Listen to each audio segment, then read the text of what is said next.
2 கொரிந்தியர் 7வது அதிகாரம், 2 கொரிந்தியர் 7வது அதிகாரத்தின் 1வது வசனத்தை வாசிக்க கேட்கலாம். இப்படிப்பட்ட வாக்குத்தத்தங்கள் நமக்கு உண்டாயிருக்கிறபடியினால் பிரியமானவர்களே, மாம்சத்திலும் ஆவியிலும் உண்டான எல்லா அசுசியும் நீங்க நம்மை சுத்திகரித்துக் கொண்டு பரிசுத்தமாகுதலை தேவ பயத்தோட பூரணப்படுத்த கடவோம்.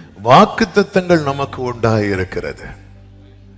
அந்த வாக்குத்தத்தத்தில் பிரவேசிக்க, சுதந்திரிக்க நம்மிடத்திலே பரிசுத்த ஆவியானவர் சொல்லுகிற காரியம், மாம்சத்திலும் ஆவியிலும் உண்டான எல்லா அசுசியும் நீங்க. எல்லா அசுசியும் நீங்கன்னா ஒரு அழுக்கு கூட இருக்கக்கூடாது. எல்லா அசுசியும் நீங்க நம்மை சுத்திகரித்துக் கொண்டு பரிசுத்தமாகுதலை தேவ பயத்தோடு பூரணப்படுத்த கடவோம். கடந்த வாரத்தில் இந்த செய்தியை நாம் கேட்டோம். அதனுடைய தொடர்ச்சியை தான் நாம் இந்த நாளிலே கேட்க போகிறோம். ஆமேன். ஒருவேளை நீங்க ஃபர்ஸ்டா இன்னைக்கு தான் போன வாரம் கேட்காம இந்த செய்தியை கேட்குறீங்கன்னா நீங்க வீட்டில் போய் போன வார செய்தியை நீங்க திரும்ப கேட்கும்படி உங்களை அன்புடன் கேட்டுக்கொள்ளுகிறேன். அப்போ வாக்குத்தத்தத்தை உடைய வாக்குத்தத்த சந்ததி, நாம் எப்படி வாக்குத்தத்தத்தை உடைய வாக்குத்தத்த சந்ததியாய் மாறினோம்? கிறிஸ்துவினாலே. கிறிஸ்துவின் உடையவர்கள் அவர்கள் யாரு? கிறிஸ்துவின் உடையவர்கள் கிறிஸ்துவை தரித்து கொள்ளுகிறார்கள், அவரோடு கூட உடன்படிக்கை செய்கிறார்கள். அப்படிப்பட்டவர்கள் ஆமென் வாக்குத்தத்தத்து சந்ததியாய், ஆபிரகாமின் சந்ததியாய், வாக்குத்தத்தத்துக்கு உடன் சுதந்திரராய் காணப்படுகிறார்கள். தேவனுடைய வேதத்திலே ஆயிரக்கணக்கான வாக்குத்தத்தங்கள் இருக்கிறது. ஆனால் புதிய ஏற்பாட்டில் நீங்க பார்த்தீங்கன்னா வாக்குத்தத்தமாக பெருசா சொல்லப்படுகிற காரியங்களை பார்த்தீங்கன்னா ரொம்ப கொஞ்சம் தான் பார்க்க முடியும். அந்த கொஞ்சம் என்ன அப்படின்னு பார்த்தீங்கன்னா, ஒன்று பரிசுத்த ஆவியானவர், பிதா அருளின வாக்குத்தத்தம். 2வது இளைப்பாறுதல். ஆமென். எபிரேயர் 4:1 இளைப்பாறுதல். 3வது நித்திய ஜீவன். 1 யோவான் 2:25. நம்ம இதை நோக்கி தான் பரிசுத்த ஆவியானவர் நம்மை நடத்தி கொண்டு இருக்கிறார். அப்ப அந்த இளைப்பாறுதலுக்குள்ளே பிரவேசிக்க, அந்த நித்திய ஜீவனை சுதந்திரிக்க நாம் எப்படிப்பட்டவர்களாய் இருக்க வேண்டும் என்றால், கரை திரை அற்றவர்களாய். அதுதான் இங்கே சொல்லப்பட்டிருக்கிறது. இப்படிப்பட்ட வாக்குத்தத்தங்கள் நமக்கு உண்டாயிருக்கிறபடியால் ஆமென். பிரியமானவர்களே, எவ்வளவு அன்பா சொல்றாரு பாருங்க. பிரியமானவர்களே, ஆமென். இதே இது யோவான் ஸ்நானன சொல்லியிருந்தா விரியன் பாம்பு குட்டிகளே பார். ஆமென். அவர் ஆமென் எவ்வளவு அன்பா சொல்றாரு. ஹல்லேலூயா. பிரியமானவர்களே, ஆமென். ஆவியிலும் மாம்சத்திலும் நம்மை சுத்திகரித்துக் கொண்டு, வெளிப்புறமும் உள்புறமும், இந்த சுத்திகரிப்புங்கிறத என்னைக்குமே நம்ம மனசுல இருக்கணும். அனுதினமும் அர்ப்பணிக்கணும். ஆண்டவரே என்னை கழுவுங்க, ஆண்டவரே என்னை சுத்திகரியும். பாருங்க, நீங்க என்னதான் புதுசா ட்ரெஸ்ஸை போட்டுட்டு வெளியே போயிட்டு வீட்டுக்கு வந்து அதுல எப்படியாவது நம்ம அறியாமல் என்ன படும் தெரியுமா? காரப்படும். சிலர் சாப்பிட்டுட்டு வந்திருக்கிறாங்கன்னு கிளீனா தெரியும். எப்படி தெரியுமா? அந்த முத்திரையோடு வருவார்கள். ஹல்லேலூயா. அதுவும் இந்த திருவிருந்து டைம் எல்லாம் வெள்ளையாய் வந்தவர்கள் சிகப்பாய் போவார்கள். ஹல்லேலூயா. அவங்கயும் மேலையும் சிந்தி எங்க மேலையும். நம்ம என்னதான் கேர்ஃபுல்லா படவே கூடாது. ஒருத்தர் படவே கூடாதுன்னு இப்படி ஊத்தினார், கண்ணை மூடிட்டு. அதுக்கப்புறம் ஒழுங்கா ஊத்தினார். அப்படி பற்றவே கூடாது. நம்ம என்னதான் பார்த்து சில நேரத்தில், அப்போ எப்பவுமே ஒரு தேவ பிள்ளை எப்பவுமே அதனாலதான் ஜாக்கிரதையாய் விழிப்புள்ளவர்களாய் காணப்பட வேண்டியது மிக மிக அவசியம். போன வாரம் நம்ம கேட்டோம், இந்த மனு குலத்தின் மிகப்பெரிய எதிரி என்னது? பாவம். அது நீங்க பாவம் போல சொல்லக்கூடாது. மனு குலத்தின் மிகப்பெரிய எதிரி என்னது? அடிக்கிறீங்க பாருங்க. ஹல்லேலூயா. பாவம். பாவம். இந்த பாவம் என்ன செய்கிறது என்று பார்த்தோம், தேவனுக்கும் மனுஷனுக்கும் இடையே இருக்கிற ஐக்கியத்தை முறிக்கிறது. உங்களுக்கும் தேவனுக்கும் நடுவே அது பிரிவினை உண்டாக்குகிறது என்று ஏசாயா 59:2 சொல்லப்பட்டிருக்கிறது. ஆமென். போன வாரம் நாம் ஒரு வார்த்தையை பார்த்தோம். 2 நிலைகளில் ஜனங்கள் நிற்கிறதை யாத்திராகமம் 20:21 வாசியுங்கள். 20:21. ஜனங்கள் தூரத்திலே நின்றார்கள். மோசே தேவன் இருந்த கார்மேகத்துக்கு சமீபமாய் சேர்ந்தான். ஒரு விசை கூட கரங்களை உயர்த்தி ஹல்லேலூயா. இந்த எல்லாருமே ஒரே இரத்தத்தில் மீட்கப்பட்டவங்க, சிவந்த சமுத்திரத்தில் ஞானஸ்நானம் பண்ணப்பட்டவர்கள், மன்னாவை புசித்தவர்கள், கண்மலையின் தண்ணீரை பருகி பானம் பண்ணுகிறவர்கள். ஆனா என்னன்னா 2 பேர் நிக்கிற 2 நிலையில நிக்கிற கூட்டத்தை பார்க்க முடியும். நான் ரட்சிக்கப்பட்டுட்டேன்னு சொல்றது ஒரு விஷயம், அதெல்லாம் அடிப்படை, அது அஸ்திவாரம் அல்லவா? ரட்சிப்பு, ஞானஸ்நானம், அபிஷேகம் என்பது அது அஸ்திவாரம், அது ஆரம்ப நிலை. அடுத்த நிலையை தாண்டி நம்ம போயிட்டே இருக்கணும். இந்த அடுத்த நிலையை போகும்போது இன்னைக்கு ஒரு கேள்வி, எல்லாருமே ஒரு கூடாரத்துக்குள்ள இருக்கிறோம், ஆனால் நாம் எங்கே இருக்கிறோம்? தேவனுக்கு நமக்கு இடைவெளி எவ்வளவு இருக்கிறது? இடைவெளியே இல்லை என்கிற நிலையில் இருக்கிறோமா, அல்லது தூரம் இருக்கிறதா? ஆமென். அடிக்கடி சொல்லுகிற ஒரு வார்த்தை, தேவனுக்கும் நமக்கும் இடையே இருக்கிற இடைவெளி இருக்கிறது அல்லவா? இதுதான் நம்ம பிசாசுக்கு கொடுக்கிற இடம். பிசாசுக்கு என்ன கொடுக்க கூடாது? இடம். பிசாசுக்கு இடம் கொடுக்க கூடாதுன்னு நினைக்கிறீங்களா? உங்களுக்கு ஆண்டவருக்கு இடையில கேப் வந்துடக்கூடாது. நான் என்னதான் வெள்ளையும் போட்டு உங்க மத்தியில ஊழியத்தை பண்ணாலும் எனக்கும் தேவனுக்கும் நடுவுல கேப் வந்துட்டுன்னு வைங்களேன், அது நான் யாருக்கு ஸ்பேஸ் கொடுக்குறேன்னு தெரியுமா? தூதர்களுக்கு இல்ல, ஆமா தூதனுக்கு தான். எந்த தூதனுக்கு தெரியுமா? விழுந்து போன தூதனுக்கு. இவன் என்ன பண்றான் தெரியுமா? இவன் ஆதி முதல் பாவம் செய்கிறான். அதான் போன ஒரு செய்தியில் ஆரம்பத்தில் ஆண்டவர் ஒரு வார்த்தையை சொல்ல வைத்தார். பிசாசு பரலோகத்துல தேவனோடு போராடி பார்த்தா முடியல, விழத்தள்ளப்பட்டான். விழத்தள்ளப்பட்டவன் இப்பொழுது தேவனோடு எப்படி போராடுகிறான் தெரியுமா? அவருடையவர்களை என்ன செய்ய வைத்து போராடுகிறான்? பாவம் செய்ய வைத்து. ஒருவன் பாவம் செய்யும் போது அவன் பிசாசுக்கு பிளாட்ஃபார்ம் கொடுக்கிறான், அவனுக்கு இடம் கொடுக்கிறான். பேதுரு படகுல இயேசுவுக்கு இடம் கொடுத்தது போல பாவம் செய்கிறவன் தன் வாழ்க்கை படகுல பிசாசுக்கு இடம் கொடுக்கிறவனாய் இருக்கிறான். இங்கே ஜனங்கள் தூரத்திலும் மோசே சமீபத்திலும் நிற்க காரணம் என்ன? காரணம் ஒன்றுதான். பவுல் ஒரு வார்த்தையை சொல்லுவாரு, நான் பின்னானவைகளை மறந்து முன்னானவைகளை நாடி. இப்ப இஸ்ரவேலருக்கு பின்னானது எது? சூப்பரா சொன்னீங்க, எகிப்து. முன்னானது என்னது? கானான். இவங்க அப்ப என்ன செஞ்சிருக்கணும்? பின்னானத மறக்கணும், முன்னானத நாடணும். பின்னானத மறக்கல. அந்த விட்டு வந்த, அதுதான் போன வாரத்துல கேட்டோம். எகிப்து இஸ்ரவேலரை விட்டுட்டு, ஆனா இஸ்ரவேலர் எகிப்தை விடல. பார்வோன் பொண்ணு பொருளோட அனுப்புறான், போயிருன்னு. அதனாலதான் இந்த பாவத்திலே இருக்கிற நிலையில் ஒருவன் காணப்படும் போது இந்த பவுல மாதிரி கதறணும்.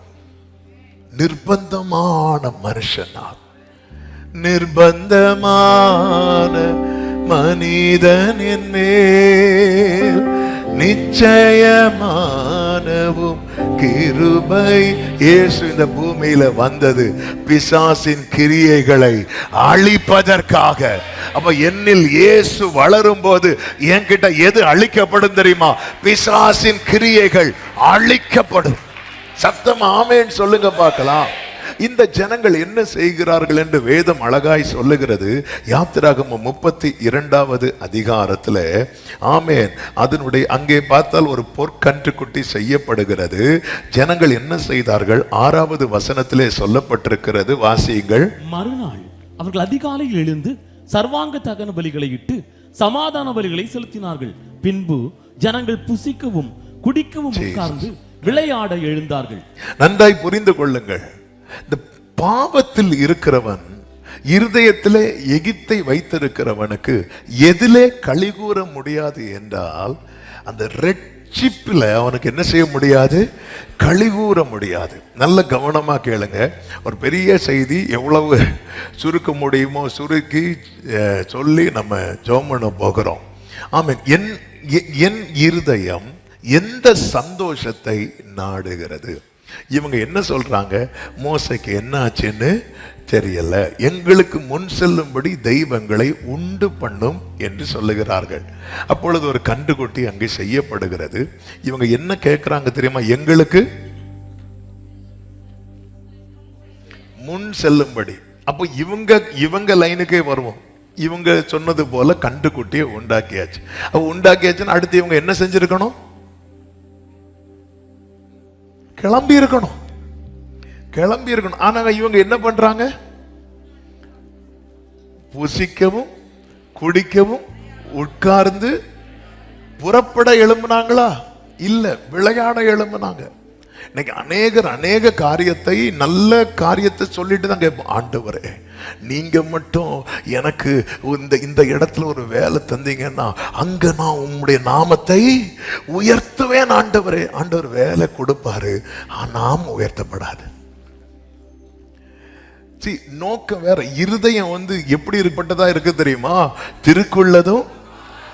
நான் விண்ணப்பம் பண்ணியும் கர்த்தர் எனக்கு தரலன்னா, நான் விண்ணப்பம் பண்ணின காரியத்தை கர்த்தர் எனக்கு தரும்போது நான் என்ன செய்வேன் என்பது அவருக்கு ஏற்கனவே தெரியும். ஃபுல் படம், நம்ம படம் மொத்தம் அவர் கையில் இருக்கு. அப்படியே ஃபார்வர்ட் பண்ணி பார்ப்பார். தெரியும். ஆண்டவரே உமக்காக வாழ்ந்தாலும் உம்மோடு தான், செத்தாலும் உம்மோடு தான்.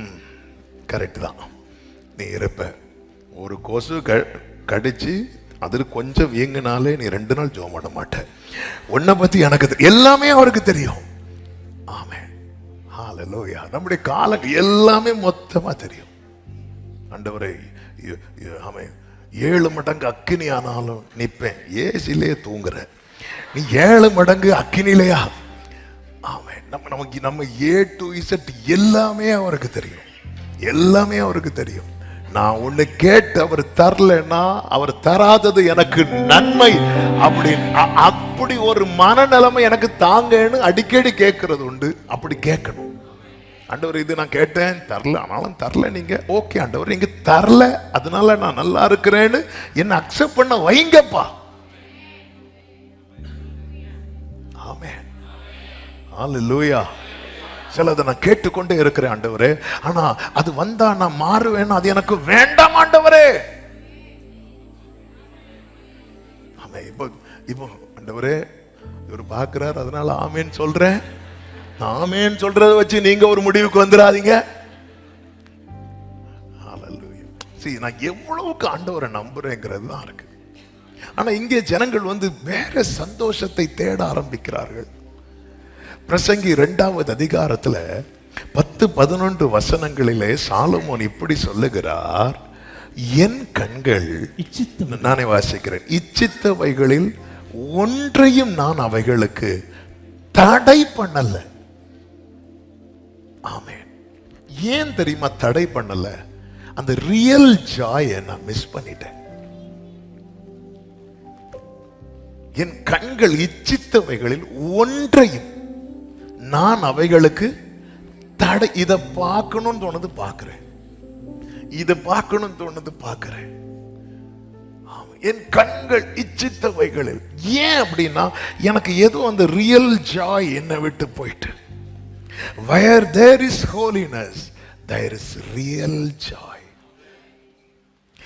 அந்த ரட்சிப்பின் சந்தோஷம் ஒருத்தனுக்கு நஷ்டம் ஆயிட்டுன்னு வைங்களேன், அவன் கண்ணு சிலதை பார்க்க வரும் தெரியுமா, அது தடை பண்ண மாட்டான், அவன் பார்த்துருவான்.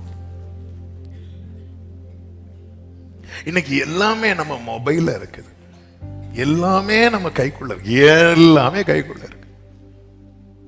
ஆமென். சிம்பிளா சொல்லணும், உலகமே கைக்குள்ளதான் இருக்கு.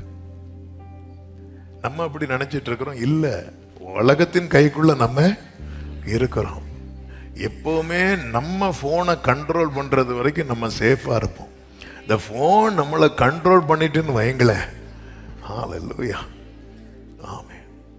சிலர் எல்லாம் பார்த்துருக்கீங்களா, சார்ஜ் போட்டுட்டு இப்படி இருப்பாங்க, பார்த்துருக்கீங்களா? அது ஆக்சுவலா எப்படி இருக்கும் தெரியுமா? அந்த வீட்டில் நாயெல்லாம் கட்டி விட்டுருக்கோம் தெரியுமா? சரி, அப்படியே இருக்கும், அப்படி பார்த்து நாயை அவுத்து விட்டா அதுக்கு சந்தோஷம், இது சார்ஜ் எடுத்து விட்டா இது எல்லாம் தலைகீழா நடக்குது. அப்படி அப்படியே இருக்கும், அமைதியா அசையாமல் நிலைத்திருக்கும் பர்வதம் போல அப்படியே இருக்கும். இல்ல அவசரம், அது தப்பு இல்லை. இருந்தாலும் நம்மளை எது கண்ட்ரோல் பண்ணுது? என் கண்கள் இச்சித்தவைகள். என் கண்ணு சிலதை பார்க்கணும்னு சொல்லுது, உடனே நான் பார்க்கிறேன். என் கண்கள் இச்சித்தவைகள், நான் ஒன்றையும் தடை பண்ணவில்லை. என் இருதயத்துக்கு ஒரு சந்தோஷத்தையும் நான் வேண்டாம் என்று வைக்கவில்லை. எனவேதான் சாலமன் வீட்டில் 1000 ஆத்துமாக்கள். நான் வேண்டாம் என்று வைக்க, நான் செய்த முயற்சிகளில் எல்லாம் என் மனம் என்ன செய்து கொண்டிருந்தது? மகிழ்ச்சி கொண்டிருந்தது. இதுவே என் பிரயாசங்கள் எல்லாவற்றினாலும் எனக்கு வந்த பலன். நான் என்னெல்லாம் செஞ்சானோ அது எனக்கு ரொம்ப ஹாப்பியா இருந்துச்சு. இதை பார்த்தேன் எனக்கு சந்தோஷம், அதை பண்ண எனக்கு சந்தோஷம், இதை பார்த்தேன் எனக்கு சந்தோஷம். என்ன பண்றதுக்கு, ஐயோ சினிமா பார்க்கிறேன்னு இப்படி அழுதுட்டா. தியேட்டர்ல போயிருந்து யாராவது ஆவியில நிரம்புவாங்க? இல்ல. என் கண்கள் இச்சித்த, இது எனக்கு ஹாப்பியா இருந்துச்சு, இது எனக்கு சந்தோஷமா இருந்துச்சு. ஆனா இதுக்கு ஒரு ரிசல்ட் இருந்துச்சு. அந்த ரிசல்ட் என்ன? 11 சொல்ற, என் கைகள் செய்த சகல வேலைகளையும் நான் பட்ட எல்லா பிரயாசத்தையும் கண்ணோக்கி பார்த்து திரும்பி பார்க்கும்போது இதோ எல்லாம் மாயையும் மனதுக்கு 10 என்ன சொல்றாரு? என் மனம் எப்படி இருந்துச்சு? மகிழ் செய்யும் போது சந்தோஷம், செய்த பிறகு சஞ்சலம். இதுதான் பாவம். பாவம்னா என்ன தெரியுமா?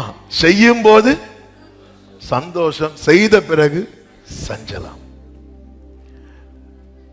ஆமென். அடுத்து சொல்றாரு, சூரியனுக்கு கீழே பலன் ஒன்றுமில்லை.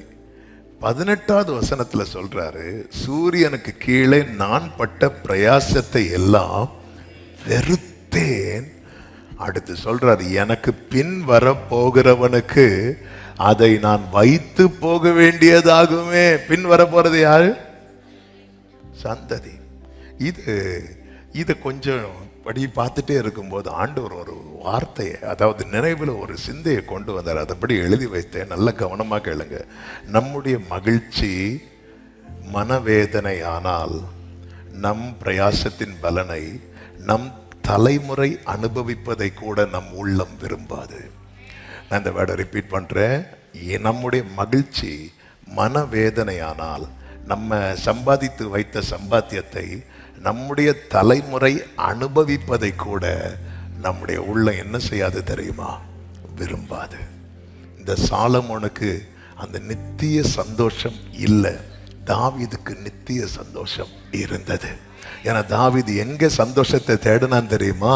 கண்கள் இச்சித்தவைகளில் அல்ல, கர்த்தருடைய சமூகத்துல. அதனால தாவீது போகும்போது சாலமோனை கூப்பிட்டு என்ன சொல்லுவார் தெரியுமா? மகனே, இதெல்லாம் நான் சேர்த்து வச்சேன்டா, ஏதோ வச்சுக்கோ அப்படிங்கிறான். நித்திய சந்தோஷத்தை இல்லாமல் கண்கள் இச்சித்தவைகளை தேடி விரும்பினவன் மனதில் சஞ்சலம் பெருகின போது அவன் என்ன சொல்றான்? நான் சம்பாதித்து வச்சதை எனக்கு பின்னாடி வர, இது எனக்கு பிடிக்கலங்கிறான். பாவத்தின் விளைவை பார்த்திருக்கீங்களா? தலைமுறை நம்முடைய நன்மையை அனுபவிக்கிறது கூட நம்முடைய உள்ளம் விரும்பாது. சவுலே, தாவீது ராஜாவாகிறதா உங்களுக்கு பிடிக்கல. அப்ப நீங்க என்ன பண்ணி இருக்கணும்? நீங்க இருக்கும் போதே யார ராஜாவா ஏற்படுத்தி இருக்கணும் தெரியுமா? யோனத்தான. ஏதாவது முயற்சி எடுத்தீங்களா? இல்ல. யோனத்தான் அந்த இடத்துல சாமுவேல் யோனத்தான் மேல அபிஷேகத்தை வச்சாலும் கொலை செய்யறதுக்கு நிற்பான். ஏன்னா ஒரு கட்டத்துல கொல்றதுக்கே போயிட்டான். ஏன்னா எல்லாரும் என்ன பண்ணணும்ன்றான் சவுலு? ஃபாஸ்டிங்னாரு. யோனத்தானுக்கு இந்த மேட்டர் தெரியாது. அவர் போற வழியில தேன்கோட்ல இருந்து தேன் வடிஞ்சிட்டு இருக்கு. அவர் குத்தி சாப்பிட்டாரு, கண்ணு திறந்துட்டு. ஆமென். அவனுக்கு கண்ணு, சவுலுக்கு கண்ணு திறக்கல. பையனுக்கு கண்ணு திறந்துட்டு, அவன் கண்ணு திறந்துட்டுல அவன் சாகணும். அப்புறம் ஊர் மக்கள்லாம் பஞ்சாயத்து பேசி, அவன் இருக்கட்டும் போட்டோம். ஆமா, ஏதோ ஊரு கதை சொல்ற மாதிரி கேட்டுட்டு இருக்கிறீங்க. அவன் பைபிள் உள்ள ஸ்டோரியா தான் சிம்பிளா சொல்லிட்டு நான் வரேன். ஆமா, சரி, அவன் சாகணும் அப்படின்ட்டான். அவன் சாகணும் அப்படின்ட்டான். அவன் சாகணும். ஆமா, இன்னைக்கு பிதாக்களுக்கு எனக்கு மறக்கவே முடியாது. என் தகப்பனார், நாங்கள் எங்களுடைய லாஸ்ட் ஃபேமிலியா சேர்ந்து ப்ரேயர் பண்ணும்போது அவங்க எங்களை பிளஸ் பண்ண வார்த்தை, பிதாக்களுக்கு பதிலாக பிள்ளைகள் உன் புத்திரர் இருப்பார்கள், அவர்கள் பூமியில பிரபுக்களை போல இருப்பார்கள். சங்கீதத்தில் அப்படி வார்த்தையை சொல்றாங்க. அதனுடைய மீனிங் அப்போ ஒண்ணுமே புரியல. ஆனா அதுதான் அவங்க ஃபைனலா எங்க ஃபேமிலி பிள்ளைங்க எல்லாரையும் பிளஸ் பண்ண வேர்டு. பிதாக்களுக்கு பதிலாக. அதாவது நான் இருக்க மாட்டேன்ப்பா, நான் இனி எத்தனை காரியத்தெல்லாம் பார்க்க போறேன்னு எனக்கு தெரியாது. ஆனா என் பிள்ளைங்க இருப்பாங்க, பிரபுக்களை போல இருப்பாங்க. ஆமென். அதாவது நீதிமானுடைய வேர் இருக்கு தெரியுமா, அது அது அது துளிர்க்கும்னு பைபிள்ல இருக்கு. இன்னைக்கு இந்த பாவத்தினுடைய விளைவு என் மனதில் இருக்கிற மகிழ்ச்சியை மாற்றி சஞ்சலத்தை கொடுக்கிறது மட்டும் இல்ல, என் தலைமுறை நன்மை அனுபவிக்கிறது கூட என் உள்ளம் வெறுக்கும். இந்த சாலமன் சொல்றார், எனக்கு பிடிக்கவே மாட்டேங்குது, நான் பிரயாசப்பட்டு சேர்த்து வச்சதை இன்னொருத்த எனக்கு பின் வருகிறவனுக்கு அதை வைத்து போக வேண்டி இருக்குமே. ஆமே. எனவேதான் ஒரு தேவ பிள்ளைக்குள்ள இந்த அக்கிரமங்கள், இந்த தாவீது இன்னைக்கு காலையில் எழுப்பி அதை தான் மெடிடேட் பண்ணிட்டு இருந்தேன். நிறைய சொல்லுவார், ஆண்டவரே அக்கிரமத்தை பாருங்க, என்னுடைய அக்கிரமம் பெருகுது ஆண்டவரே, அக்கிரம விஷயங்கள் என்னில் மிஞ்சி வல்லமை கொள்ளுகிறது அப்படி சொல்லி ஆண்டவர்கிட்ட அதை அறிக்கையிட்டு அதிலிருந்து வெளியே அந்த சமூகத்தின் சந்தோஷத்துக்குள்ள என்றாக பார்க்கிறார். நம்ம என்றே ஆக மாட்டேங்கிறோம். அந்த இளைய குமாரன் பின்வாங்கி போன சாப்டர் நம்ம கிட்ட கண்டினியூ ஆகுது, திரும்பி வருகிற சாப்டர் கண்டினியூ ஆக மாட்டேங்குது. அவன் ஒரு நிலையில குறைவுபட துவங்கினதும் தேசத்தின் குடிகளிடத்தில் போய் ஒட்டி கொள்ளுகிறான். இன்னும் தூரம் தான் போகிறான், இன்னும் தூரம் போக தான் பார்க்கிறோமே தவிர திரும்பி வருவோம், அவர்கிட்ட வருவோம். அவர் எப்படிப்பட்டவர் தெரியுமா? எரேமியா 3வது அதிகாரத்தின் 1வது வசனத்தை நீங்கள் வாசித்தால் தெரியும். ஒரு புருஷன், அந்த வசனத்தை வாசிக்கலாம். ஒரு புருஷன் தன் மனைவியை தள்ளிவிட, ஒரு புருஷன் மனைவியை தள்ளி விடுறானாலே ஏதோ பெரிய பஞ்சாயத்து போயிட்டு இருக்குன்னு அர்த்தம். அவன் மனசளவுல அவளை ஏற்றுக்கொள்வதற்கு கொஞ்சம் கூட மனமே இல்லைன்னு அர்த்தம். அப்படி தள்ளி விட்டுருக்க அவனிடத்திலிருந்து புறப்பட்டு போய் அந்நிய புருஷனுக்கு மனைவியானால் அவன் அவளிடத்தில் இப்போ டைவர்ஸ் பண்ணிட்டான். வேண்டாம், இவ இப்படி பண்ணிட்டா, எனக்கு வேண்டாம், டைவர்ஸ் பண்ணிட்டான். அவ புறப்பட்டு போய் இன்னொருத்தனை உடனே போய் கல்யாணம் பண்ணிட்டான். இந்த செய்தி இவனுக்கு கேள்விப்படுதுன்னு வைங்களேன், அவன் என்றென்றைக்கும் என்று தன் மனசுல இருந்து என்ன பண்ணிருப்பான், அவளை எடுத்திருப்பான். அதுதான் ஆண்டவர் சொல்றார், அந்நிய புருஷனுக்கு மனைவியானால் அவன் அவளிடத்தில் இனி திரும்ப போவானா, அந்த தேசம் மிகவும் தீட்டுப்படும் அல்லவா என்று மனுஷர் சொல்லுவாங்க. நீயோ வென்றால் அநேக நேசரோட வேசித்தனம் பண்ணினாய் சொல்லிட்டு அடுத்து சொல்றாரு பாருங்க, ஆகிலும் என்னிடத்திற்கு திரும்பி வா. ஹல்லேலூயா. இதுதாங்க என் ஆண்டவருடைய அன்பு. எதுக்கு ஆண்டவர் இதை பேசிக் கொண்டிருக்கிறார் தெரியுமா? ஆமென். இதுதான் வேதம் சொல்லுகிறது. சங்கீதம் 32 5 6 7 வசனங்களிலே தாவீது சொல்லுகிறார், நான் என் அக்கிரமத்தை மறைக்காமல் என் பாவத்தை அறிவித்தேன், என் மீறுதல்களை கர்த்தருக்கு அறிக்கையிடுவேன் என்றேன். தேவரீர் என் பாவத்தின் தோஷத்தை மன்னித்தீர். அடுத்த வசனம், இதற்காக சகாயம் கிடைக்கும் காலத்தில் பக்தி உள்ளவன் எவனும் உம்மை நோக்கி, பக்தி உங்களுக்குள்ள கொஞ்சம் பக்தி இருந்தா கூட, அப்பா அப்பா இந்த அக்கிரமத்திலிருந்து என்னை காப்பாற்றுங்க, இந்த பாவத்திலிருந்து எனக்கு விடுதலை தாங்க, இந்த நிர்பந்தமான நிலையிலிருந்து என்னை ரிலீஸ் பண்ணுங்கப்பா, எனக்கு விடுதலை தாங்க. பக்தி உள்ளவன் எவனும் உம்மை நோக்கி. இது கிருபையின் காலங்க, இது சகாயம் கிடைக்கும் காலங்க. அவ்வளவுதான். இந்த பாவத்தெல்லாம் இனி விட முடியாது. ஐயோ இந்த ஆளுகிட்ட மாட்டிட்டேன், இவங்களெல்லாம் இனி விட முடியாது, விட்டா என்ன ஆகும்? நமக்கு பல பிரச்சனை என்ன தெரியுமா? இன்னைக்கு பல வாலிபர்களுடைய பிரச்சனை என்ன தெரியுமா? ஐயோ நான் இந்த லவ்ல மாட்டிட்டேன், விட்டா என்ன ஆகும்? அவ என்ன நினைச்ச ஏங்கி, ஒன்னும் கிடையாது. ஒன்னு நினைச்சு ஏங்கி நம்ம இதெல்லாம் என்ன விடவே முடியாது. இது என் கூடவே வருது, என் விடவே முடியாது. ஒரு தம்பி இப்படிதான் போன் பண்ணான் ஒரு ஈவினிங், பாஸ்டர் ஜெபம் பண்ணலாம் முடியாது பாஸ்டர், ஆனா எனக்கு இது குடிக்காம இருக்க முடியல, நான் குடிக்காம இருக்க என்ன செய்யணும்? நீ குடிக்காம இருக்கணும்னா அந்த அந்த அந்த அந்த அந்த வாசனை பக்கமே நீ என்ன செய்யக்கூடாது, போகக்கூடாது. அப்படியே பாஸ்டர்? ஆமே. அது அது எப்படி பாஸ்டர்? அது எப்படின்னா நீ அந்த கடை பக்கம் போகக்கூடாது, நீ வாங்கக்கூடாது, உன் ஃப்ரெண்ட்ஸ் இருக்கிற இடத்துல நீ இருக்கக்கூடாது, அந்த அந்த அந்த அந்த அந்த அந்த வாசனையும் உனக்கு வரக்கூடாது கொஞ்ச நாளைக்கு. அப்போ தான் கொஞ்சம் கொஞ்சம் கொஞ்சமாக போக முடியும். நாளையிலேருந்து ட்ரை பண்ணுறேன் பாஸ்டர். நாளையில இருந்தா அப்போ இன்னைக்கு இல்லை, நான் இப்போ பக்கத்தில் பாட்டில் வச்சுட்டு தான் உங்கள்கிட்ட கேட்டுட்டு இருக்கிறேன். எனக்கு இதை அதாவது இன்று கடன் நாளை, நாளையிலேருந்து ட்ரை பண்ணுறேன். இந்த நாளையிலேருந்து ட்ரை பண்ணுறவங்களை நாங்களும் நம்ப மாட்டோம். ஆமே. நம்ம எத்தனை நாளைய பார்த்துருக்கிறோம். சகாயம் கிடைஞருக்கு இந்த வேர்டு ரொம்ப பிடிச்சு. இந்த வசனம் நல்லா தெரிஞ்ச வசனம். ஆனா இந்த சிச்சுவேஷன்ல பார்க்கும்போது அப்போ அப்படி ஒரு வேர்டு இருக்கும் பாருங்க. உம்மை நோக்கி விண்ணப்பம் செய்வான், அப்பொழுது மிகுந்த ஜல பிரவாகம். உன்னால விடவே முடியாத பாவம் வந்தாலும் அது அவனை அணுகாது. தேவனுடைய அனுகிரகம் இருக்கு தெரியுமா, தேவனுடைய ஒத்தாசை இருக்கு தெரியுமா. எந்த பாவத்தையும் ஜெயிக்க முடியும். ஆனா நீ ஜெபிக்கணும், நீ கேட்கணும். என் அக்கிரமத்தை மறைக்காமல் என் பாவத்தை, இது பாவங்கிறது உனக்கு உணரணும். அதனாலதான் பைபிள் சொல்லுது, தன் பிள்ளைகளை உணர்கிறவன் யார்? யார்? இது சகாயம் கிடைக்கும் காலம். இன்னைக்கு கர்த்தர் இந்த சத்தத்தை கேட்டுக்கொண்டிருக்கிறார்னா அவர் உதவி செய்ய, அவர் ஹெல்ப் பண்றதுக்கு அவர் ரெடியா இருக்கிறார். நான் கேட்கலன்னா நான் எது அற்றவன் ஆகிவிட்டேன் தெரியுமா? பக்தி அற்றவனாயிட்டேன், பக்தியே இல்லாதவன். நான் ஆண்டவர்கிட்ட கேட்கவே இல்லை, இந்த காரியத்துல இருந்து எனக்கு விடுதலை தாங்க. பவுல் கதர்னார் அல்லவா, நிர்பந்தமான மனுஷன். பவுல் சொல்லும் போது பவுல் அப்போ பாவத்தில் இருந்தார். பவுல் தன்னுடைய பாஸ்ட் லைஃபை சொல்றாரு, தன்னுடைய பாஸ்ட் லைஃபை சொல்றாரு. நான் இப்படி இருந்தேன், என்னால விட முடியாம இருந்தேன், ஆனா ஆண்டவர் கிருபையா என்னை சந்தித்தார். இயேசு வந்ததும் என் லைஃப் சேஞ்ச் ஆயிட்டு 7வது அதிகாரத்துல சொல்றாரு, என்னால எதுவுமே விட முடியல.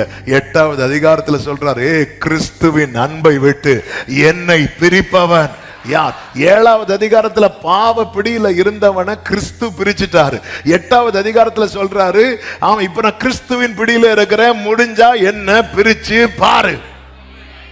ஆமென். ஆனா இன்னைக்கு எல்லாமே தலைகீழா மாறிட்டு, கிறிஸ்துவின் பிடியில இருக்கிறவன் வெளியே வரான், பாவ பிடியில இருக்கிறவனுக்கு வெளியே வர முடியல. ஆமென். ரியல் கிறிஸ்டியன் லைஃப்ங்கிறது என்ன தெரியுமா? பாவ பிடி கட் ஆகணும், கிறிஸ்துவின் பிடி ஸ்ட்ராங் ஆகணும். ஆமென் சொல்லுங்க பார்க்கலாம்.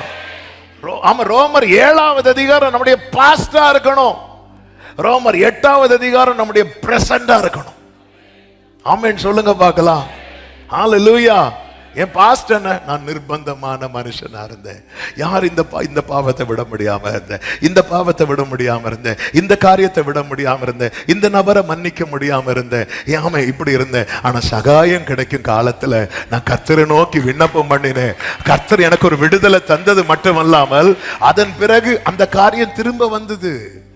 மிகுந்த ஜலப்பிரவாகம் வந்தாலும் அது அவனை அணுகாது சொல்லிட்டு 7வது வசனத்துல 32:7 சொல்றாரு, நீர் எனக்கு மறைவிடமா இருக்கிறீர், நீ என்னை நீர் இக்கட்டுக்கு விலக்கி காத்து எது சூழ்ந்து கொள்ளும்படி செய்கிறார்? சாங்ஸ் ஆஃப் டெலிவரன்ஸ், ரட்சண்ய பாடல்கள். ஆண்டவர்ட்ட சகாயம் கிடைக்கும் காலம். இன்னைக்கு இந்த சத்தத்தை யாரு காதல விழுதோ தெரியாது, ஆண்டவர் சகாயம் பண்ண ரெடியா இருக்கிறார். என்னால இதெல்லாம் விட முடியாது, அதெல்லாம் விட முடியாது, இதெல்லாம் விட முடியாது, இப்படி விட முடியாது. கர்த்தருக்கு மகிமை உண்டாவதாக. ஆமென். ஹalleluya. ஆமென். எதுங்க? என் ஆண்டவருடைய வல்லமைக்கு மிஞ்சின ஒரு வல்லமையும் இல்லை. சத்தமா நான் விட முடியலன்னா நான் கேட்கலன்னு அர்த்தம், பவுல மாதிரி கதறலன்னு அர்த்தம். நிர்பந்தமான மனுஷன் நான். யார் இந்த பாவ சரீரத்தில் இருந்து என்னை விடுவிக்க? இந்த கதறல் எனக்குள்ள இல்லை. நாங்க சும்மா திருவிருந்த பார்த்ததும் ஆண்டவரே என்னை மன்னியும், ஆண்டவரே என் ஆவி, என் ஆத்துமா, என் சரீரம் மன்னியும். ஆவி எது? அது எது தெரியும்? ஆவி தெரியுமா? அந்த பாவிக்கு ஏதாவது தெரியுமா? ஒன்றும் தெரியாது. சும்மா அடிச்சு விடாது, கதறணும். ஆண்டவர் எனக்கு ஏண்டவர் விட முடியல, என்னால ஏன் முடியல ஆண்டவர்? சகாயம் கிடைக்கும் காலத்துல ஆண்டவர் ஹெல்ப் பண்றதுக்கு ரெடியா இருக்கிறார். அதாவது ஆஸ்தியை வித்து பாதி ஏழைக்கு கொடுக்குறேன், யார்கிட்டயும் அநியாயம் வாங்கின நாளத்தனையா திருப்பி கொடுக்குறேன்னு சகைக்கு ஒரு தீர்மானம் எடுக்க முடியல. ஏன் இவ்வளவு நாள் முடியல? ஏன் முடியல தெரியுமா? ஹெல்ப் பண்றதுக்கு ஆள் இல்ல. இப்ப ஹெல்ப் பண்ற ஒரு பக்கத்துல நிக்கிறார். யாமை தீர்மானம் எடுக்க முடியாதவனுக்கெல்லாம் தீர்மானம் எடுக்க முடியும், விட முடியாது. இன்னைக்கு இதை நான் விரும்புறேனா? என் பக்கத்துல கர்த்தர் என்னோடு இருந்தால், கர்த்தர் என் பட்சத்தில் இருக்கிறார், நான் பயப்படேன். மனுஷன் எனக்கு இன்னைக்கு இது சொல்றோமா? இந்த இயேசுவை இன்னைக்கு இது சொல்ல முடியுதா? செய்ய முடியுதா? கர்த்தருக்கு மகிமை உண்டாவதாக. இரட்சண்யத்தின் சந்தோஷத்தை நஷ்டப்பட்டவங்க, அவங்க சரீரம் ஆட்டோமேட்டிக்கா எதை தேட ஆரம்பிச்சிடும் அப்படின்னா, பாவ சந்தோஷத்தை தேட ஆரம்பிச்சிடும். அவருடைய ரட்சிப்பிலே கழிவு ரட்சிக்கப்பட்டவங்களும் கைத்துக்க சொன்னா நம்ம எல்லாருமே கைத்துக்குவோம், நம்ம ரட்சிக்கப்பட்ட கூட்டம். ஆனா அந்த ரட்சண்யத்தின் சால்வேஷன் லூஸ் ஆகாது. ஆனா அந்த ஜாய் ஆஃப் சால்வேஷன் இருக்குல்ல, அது நஷ்டம் ஆயிரும். ஒரு வீட்டுக்குள்ள, நம்ம வீட்டுக்குள்ள எப்படி தெரியுமா போனோம்? கர்த்தரால் மீட்கப்பட்டவர்கள் அந்த ஆனந்த களிப்பெல்லாம் போயிரும். அவங்க வருவாங்க, ஒரு இடத்துக்குள்ள பிரவேசிக்கும் போது அந்த ஆனந்த களிப்புடன் பாடி, மீட்கப்பட்டவன் வரும்போதே தெரியும், ரட்சிக்கப்பட்டவன் வரும்போதே தெரியும். ரட்சிக்கப்பட்டவங்களுக்கு, அதாவது ரட்சிப்பின் சந்தோஷம் உடையவங்கள்ட்ட நீங்க கொஞ்ச நேரம் பேசினாலே நீங்க சந்தோஷமாயிருவீங்க. ஆமே. இது சிலர்கிட்ட பேசினா நம்ம இருக்கிற சந்தோஷமோ. ஆமே. ஆண்டவர் மார்த்தாள்கிட்ட ரொம்ப பேசினாரா, மரியாள்கிட்ட ரொம்ப பேசினாரா? மரியாள்கிட்ட. மார்த்தாள்கிட்ட பேசல. ஏன் தெரியுமா? அநேக காரியங்களை குறித்து கவலைப்படுறா. அதனால நமக்குள்ள எந்த டிஸ்கஷனும் வேண்டாம். ரட்சிப்பின் சந்தோஷத்தை உடையவங்க கிட்ட ஒருத்தங்க கொஞ்ச நேரம் பேசினாலே அவங்களுக்கும் சந்தோஷம், அவங்க அதை தேட ஆரம்பிச்சிருவாங்க. எப்படிங்க உங்களால அது சந்தோஷமா இருக்க முடியுது? ஆமா, எப்படி முடியுது? ஹல்லேலூயா. அதாவது மன மகிழ்ச்சி, முகமலர்ச்சி, வேறையும் வசனம் உண்டாதான். ஆமா, முகமலர்ச்சியை தரும்.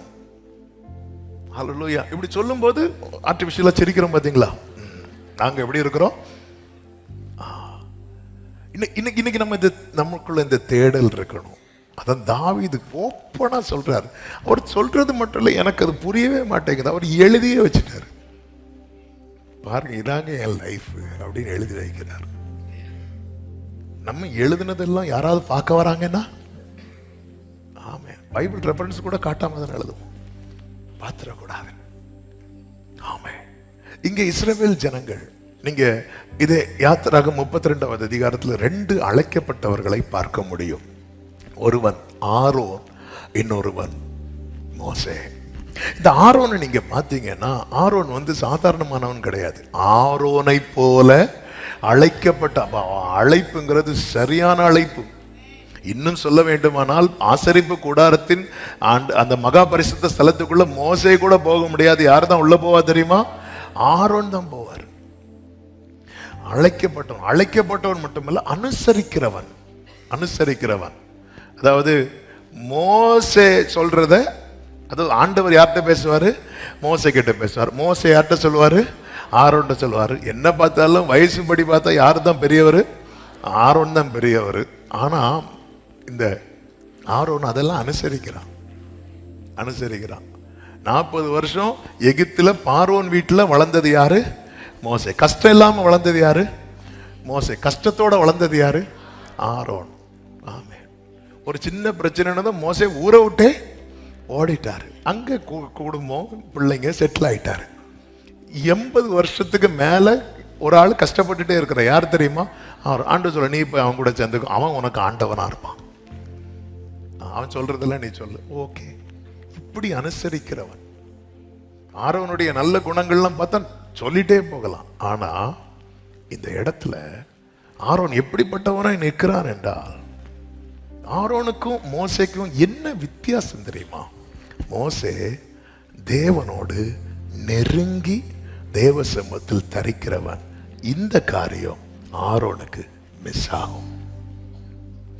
ஆரோன் நெருக்கம், ஆண்டவன் தேவனோடு நெருங்கிறதே எப்போ அப்படின்னு கேட்டா, அந்த ஊழியம் செய்யும் போது மட்டும். ஊழியம் செய்யும் போது இப்போ ஆசரிப்பு கூடாரத்துக்குள்ள போகணுமா, ஒரு 3 நாளை கணக்கு வைப்பார். கணக்கு வச்சு 3 நாளைக்கு முன்னாடி தன்னை சுத்திகரிப்பார். சுத்திகரித்து தன் கூட இருக்கிறவங்களும், ஏன்னா பலிபீடத்தில் போய் என்ன காட்டணும்? தூபம் காட்டணும். நம்ம லாங்குவேஜில் சொல்லணும்னா, ஓகே அடுத்த சண்டே கம்யூனியன் சண்டேயா, ஓகே இந்த வார கண்ட்ரோல் கண்ட்ரோல் கண்ட்ரோல். நம்ம ஆரோன்ல கண்ட்ரோல். ஏன்னா அடுத்த சண்டே என்ன சண்டே? Communion Sunday. நம்ம அதாவது அந்த ஃபர்ஸ்ட் சண்டே வரும்போது, அது வந்து அந்த ஃப்ரைடே, அதுவும் அந்த கம்யூனியனுக்கு முந்தின சாட்டர்டே எல்லாம் இருக்கு தெரியுமா? அப்படி வரும். கம்யூனியன் சண்டே வரும்போதே வரும் ஏக்கத்தோடு. கல்வாரி அப்படித்தான் வருவோம், ஏக்கத்தோட வருவோம். அதோட முடிஞ்சது. அந்த ஆசாரிய ஊழியம் முடிகிறதோட அந்த நெருக்கம் முடிஞ்சிட்டு. ஆனா மோசே அப்படி கிடையாது. மோசே உட்கார்ந்துட்டே இருப்பார். இதனுடைய ரிசல்ட் என்ன தெரியுமா? ஜனங்கள் ஒரு நாளும் மோசைய பிரஷர் பண்ணல. என்ன, எங்களுக்கு ஒரு தெய்வத்தை உண்டு பண்ணும் என்று. ஆனா ஆரோனுக்கு அந்த பிரஷர் இருக்கு. ஆரோன் பர்பஸா கண்டுகுட்டிய செய்யல, கண்டுகுட்டிய செய்தே ஆகணும்னு விரும்பி செய்யல. ஜனங்களுடைய பிரஷர். இன்னைக்கு நிறைய பாவத்தை மனுஷன், அதாவது ரட்சிக்கப்பட்ட அழைக்கப்பட்ட தேவ மனுஷன் செய்யறதுக்கு காரணம் என்ன தெரியுமா? இந்த அழுத்தம். ஏன் இந்த அழுத்தம் மோசேக்கு இல்ல? ஏன் இந்த அழுத்தம் ஆரோனுக்கு இருக்கு? இந்த அழுத்தம் மோசேக்கு உண்டு, ஆனா மோசே அது பாதிக்கல. ஆனா ஆரோனை அது பாதித்தது. ரெண்டுக்கும் வித்தியாசம் என்ன? ஆரோன் ஊழியம் செய்யும் போது மட்டும் தேவனிடத்தில் போவான், ஜெபிக்கும் போது மட்டும் தேவனிடத்தில், ஆராதிக்கும் போது மட்டும் தேவனிடத்தில், ஆலயத்துக்கு போகும்போது மட்டும் தேவனிடத்தில், குடும்ப ஜெபத்தில் உட்காரும் போது மட்டும் தேவனிடத்தில். ஆனா மோசே அப்படி அல்ல, எப்பொழுதும் தேவனிடத்தில், எந்த நேரமும் தேவனிடத்தில், என்னைக்குமே தேவனிடத்தில். ஹalleluya.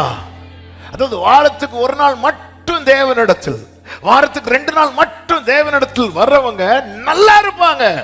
ஆனா ஒரு பிரஷர் வரும்போது, ஒரு அழுத்தம் வரும்போது அவங்க அதுக்கு ஓகே சொல்லிடுவாங்க. நம்ம நல்லாதான் இருப்போம், நல்லாதான் இருக்கிறோம். சில சொல்லுவாங்க, நான் சர்ச்சில் இருக்கும்போது நல்லா இருக்கிறேன், ஆனா வீட்டுக்கு போனா மாறிடுறேன். 2 நாள் என்னால தாக்கு பிடிக்க முடியுது, 3ஆவது நாள் என்னால கண்ட்ரோல் பண்ண முடியல. அந்த பிரஷர் இருக்கு. யாருமே பர்பஸா பாவம் செய்யணும்னு செய்யல. எல்லாரையும் அல்ல, தேவனை விரும்பி ஆராதிக்கிற 90, 95 அல்லது 99% மக்களுமே பாவம் செய்யணும்னு செய்யல. ஆனா ஒரு பிரஷர், ஒரு அழுத்தம் இருக்கிறதுனால வேற வழி இல்லாம அதுல விழுகிறோம். ஏன் அந்த அழுத்தம் வர காரணம் என்ன தெரியுமா? அந்த ஆராதிக்கும் போது மட்டும் தேவனோடு நெருக்கம், எப்போதும் தேவனோடு என்கிற நிலையை நாம் விரும்பவில்லை. ஆரோன் விரும்பவில்லை. ஆரோன் எதுல சண்டை போட்டாருன்னா, ஆண்டவர் மோசே கிட்ட மட்டும் தான் பேசினாரா? எங்க கிட்ட பேசல. அது சொல்ல வந்த மேட்ரே எதுக்கு சொன்னாங்க தெரியுமா? ஃபேமிலி பிரச்சனை. எத்தியோப்பிய ஸ்திரிய வேற ஜாதியில கல்யாணம் பண்ணிட்டு வந்துட்டால. என்னதான் ஆரோனா இருந்தாலும் வேற ஜாதின்னா கொஞ்சம், உங்களை சொல்லல, உங்களுக்கு இடிக்குதுன்னா ஆரோனே உங்களை தான் சொல்லிட்டு இருக்கிறேன். இங்க எவ்வளவு அற்புதம், ரட்சிக்கப்பட்டாச்சு, மோசே வந்தாச்சு, எல்லாம் வந்தாச்சு. பிரச்சனைகள் இருக்கும்போது இந்த ஜாதி இதெல்லாம் தெரியாது. கொஞ்சம் ரிலாக்ஸா இருக்கும்போது தான் தெரியும். எகிப்துல இருக்கும்போது மோசே யாரை தான் கட்டிட்டு வந்தான்? எகிப்துக்கு மோசே ரிட்டர்ன் வர்றதுக்கு முன்னாடியே கல்யாணம் முடிஞ்சிட்டுல. அப்பெல்லாம் மோசே வேற ஜாதியில பொண்ணு எடுத்தான், அதெல்லாம் கண்ணுக்கு தெரியலையோ.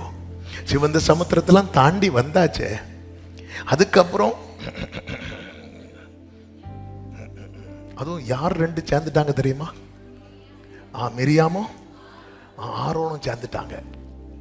ஆரோன் நல்ல ஆளு தான், ஆனா நம்ம அக்கா இருக்காளே, அப்படி அப்படி வந்து, ஏன்னா ஆண்டவர் தண்டிக்கும் போது யாரை மட்டும் தான் தண்டிச்சார் தெரியுமா? அதனால இந்த ஸ்க்ரூ கொடுக்கிறவர்கள் ஜாக்கிரதை. அல்லேலூயா.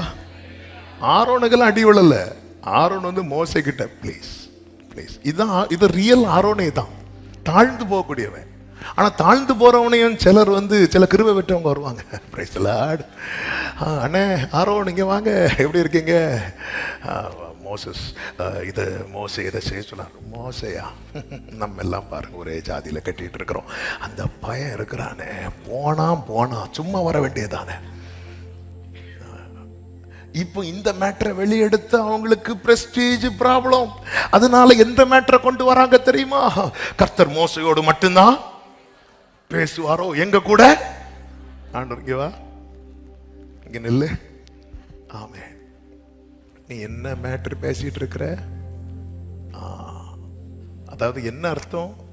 என்னால அந்த எத்தியோப்பியன்ஸ் எப்படி இருப்பாங்க தெரியுமா? நல்ல பிளாக்கா இருப்பாங்க.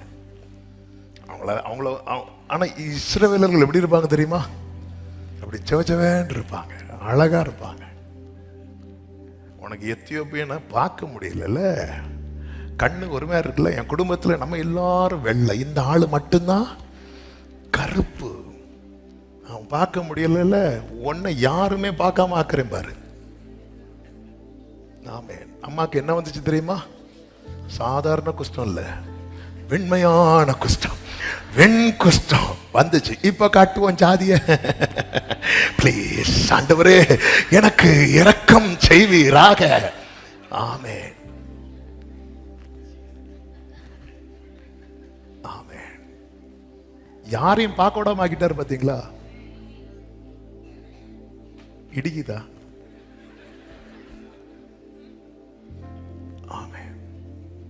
சிலருக்கு வருத்தம் என்னன்னா, நீங்க முதல் ஆராதனையில தானே இது சொன்னீங்க, ரெண்டாவது ஆராதனையில சொல்லல. ஏன்னா நீங்க முதல் ஆராதனையில தானே வந்தீங்க.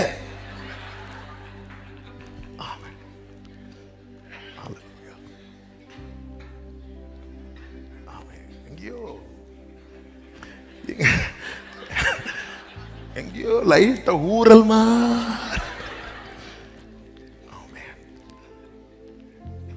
ஆரோனால தாங்க முடியல.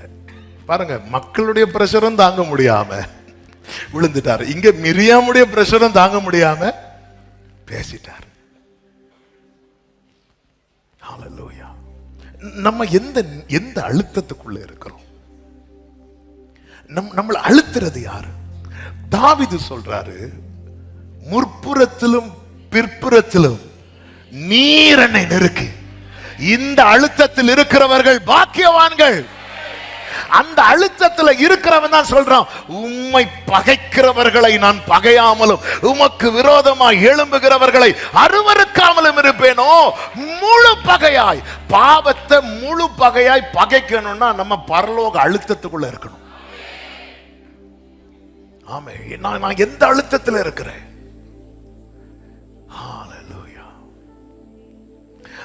என்ன ஒரு அழுத்தம் கர்த்தருடைய வார்த்தைகளை மீற வைக்குதுன்னா, அந்த அழுத்தம் என்னுடைய சிறையிருப்பு. அந்த சிறையிருப்பிலிருந்து நான் காப்பாற்றப்பட வேண்டியது என்னுடைய மிகப்பெரிய அவசியமா இருக்கிறது.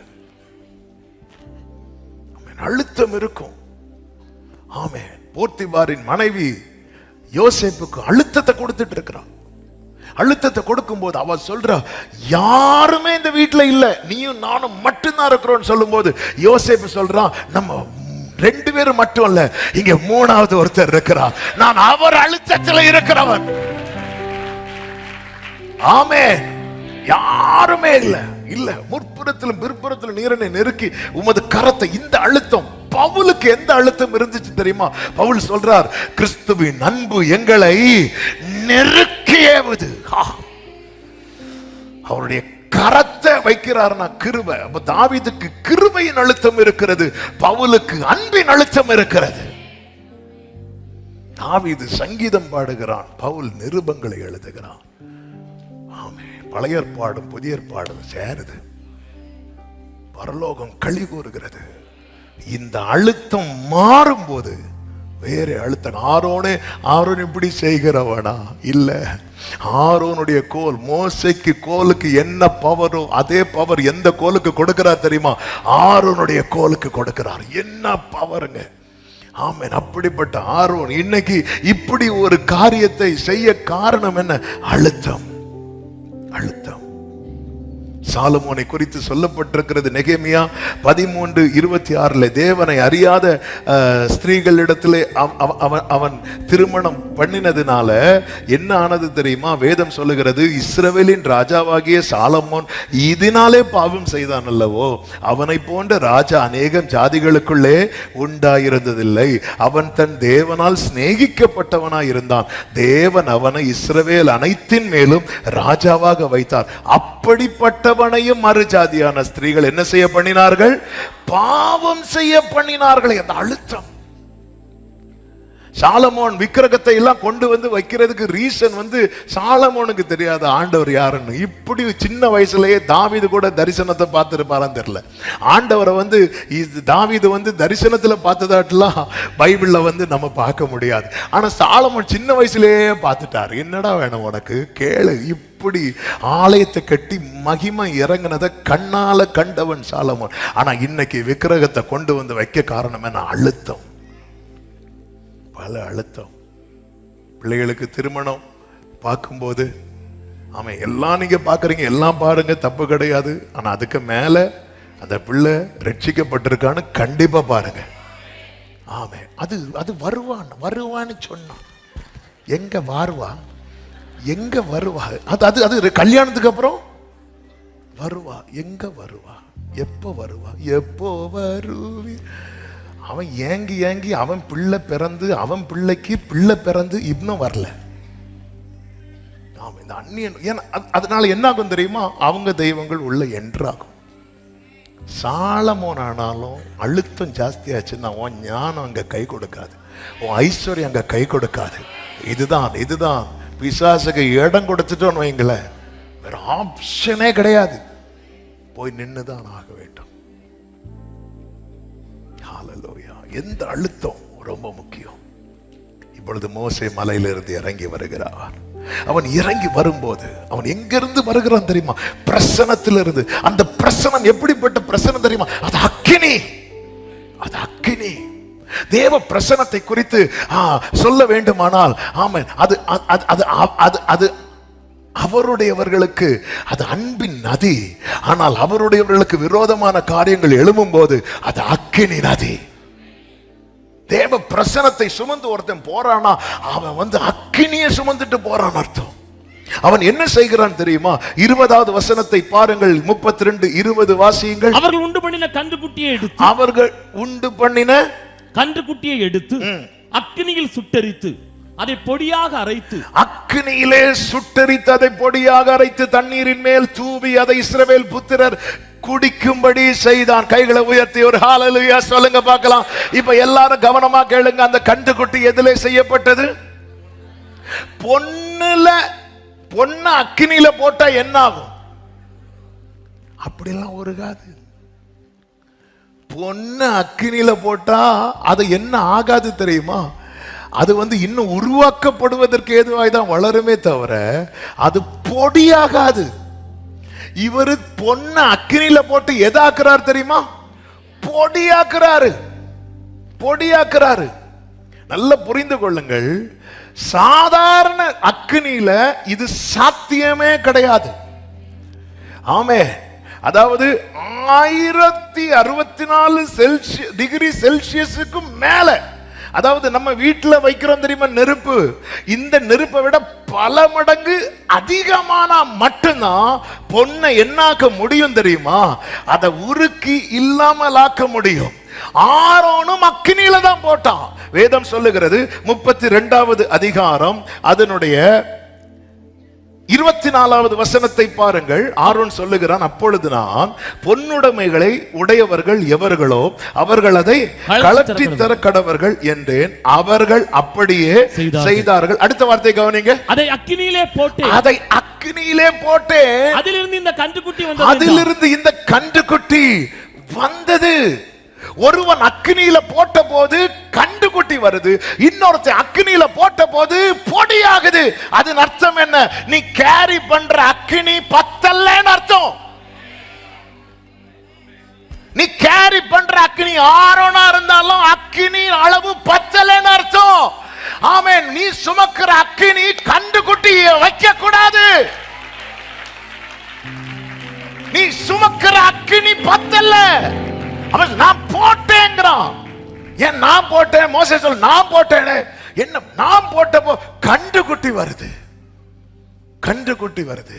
நீ பாம்பு அடிக்கிறதா இருந்தா ஒழுங்கா அடிக்கணும். ஆமென். சு காக்கா இப்படி எல்லாம் அடிக்க கூடாது. அடிக்கிறதா இருந்தா அது திரும்ப எழும்ப கூடாது. அது தீல போட்டு பவுல் எங்க வேணாலும் உதறி போடலாம். பவுலுக்கு தெரியும் இந்த தீல போட்டா அது நீ எழும்பாது. நீ சுமக்கிற ஆரோன அக்கினியில தான் போட்டாரு. ஆனா இந்த அக்கினி பத்தல.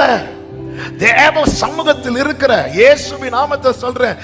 நான் ஜெபித்த பிறகு என் வீட்டுல இது வந்துட்டு, நான் ஜெபித்த பிறகும் இன்னைக்கு கர்த்தர் சிலரோட தீர்க்க தரிசனம் பேசுறாரு. உன் அக்கினி பத்தல, உன் அக்கினி பத்தல, உன் அக்கினி பத்தல. நான் ஜெபித்த பிறகு, நான் இப்படி பண்ண பிறகு, நான் ஊழியம் பண்ண பிறகு என் வீட்டுல இப்படி வந்துச்சு, என் குடும்பத்தில் இப்படி வந்துச்சு, என் தலைமுறைக்கு இப்படி வந்துச்சு. அன்னைக்கு ஆண்டவர் பேசுற வார்த்தை, உன் அக்கினியை அதிகப்படுத்து, உன் அக்கினியின் அளவை அதிகப்படுத்து. எந்த கண்டுகுட்டி எழுமி நிற்கிறதோ அது ஓம் முன்னாடி ஒன்ன கொண்டு அதை பொடியாக்கி. ஜீசஸ். அது பொடியான ரிசல்ட் என்ன தெரியுமா? ரிசல்ட் என்ன தெரியுமா? லேவி எழும்புவான், தலைமுறை எழும்பும். லேவி யாரு தெரியுமா? தகப்பனுடைய வாசனையை கெடுத்தவன், வாசனையை கெடுத்தவன். ஆனா அக்கினியில இந்த கண்டுகுட்டி இல்லாமல் ஆச்சு பாருங்க. அதே லேவிய கர்த்தர் எழுப்பி கர்த்தருடைய சந்நிதியில் நின்று தூபம் காட்ட வைக்கிறார், வாசனை செலுத்த வைக்கிறார். அக்கினி அளவு பத்தலைன்னு அர்த்தம். இன்னைக்கு அது நடக்குது, இந்த கிரியை நடக்குது, அது நடக்குது. சில பாத்துறீங்களா? ஐயோ இவங்க சொன்னாங்க, இவங்க சொல்லிட்டு போனாங்க, இப்படி இப்படி உனக்கு நடக்கணும், அப்படியே நடக்குது. ஏன் நடக்குது? அக்கினியின் அளவு பத்தல. பாகாலின் தீர்க்கதரிசிகள் 450 பேர் மலையில நிக்கிறாங்க. ஒரே ஒருவன் வருகிறான், ஒரே ஒருவன் வருகிறான், அக்கினியோடு வரான், அக்கினியோடு வரான். வந்து ஒன்னு சும்மா தான் நிக்கிறாங்க. ஹல்லேலூயா. 3 வருஷம் எங்க இருந்தான் தெரியுமா? நமக்கு கிட்ட கேட்டா சொல்லுவோம் கேரி தாட்டண்டையில இருந்தான். ஆமென். சாரிபாத் வீட்டுல இருந்தான். இல்ல, அவனுக்கு ஒரு அடையாளம் உண்டு. இஸ்ரவேலின் தேவனாகிய கர்த்தருக்கு முன்பாக நிற்கிற நான், அவன் தேவ சமூகத்தில் நிற்கிறான், அக்கினியோடு நிற்கிறான். அவன் அக்கினி சாதாரண அக்கினி கிடையாது. ஆமென். என் குடும்பத்தில் அது இது நடக்குதுன்னா இன்னைக்கு கர்த்தர் சிலரை உத்தரவாதம் எடுக்க வைக்க போகிறார். உங்க தலைமுறையால உங்களுக்கு வாசனை கெட்டு போச்சா? அக்கினியின் அளவு அதிகரிக்கும் போது அந்த தலைமுறை லேவியனா எழும்புவார். கர்த்தர் என்னோடு பேசுகிறார். நிச்சயம் உள்ளவர்கள் மட்டும்.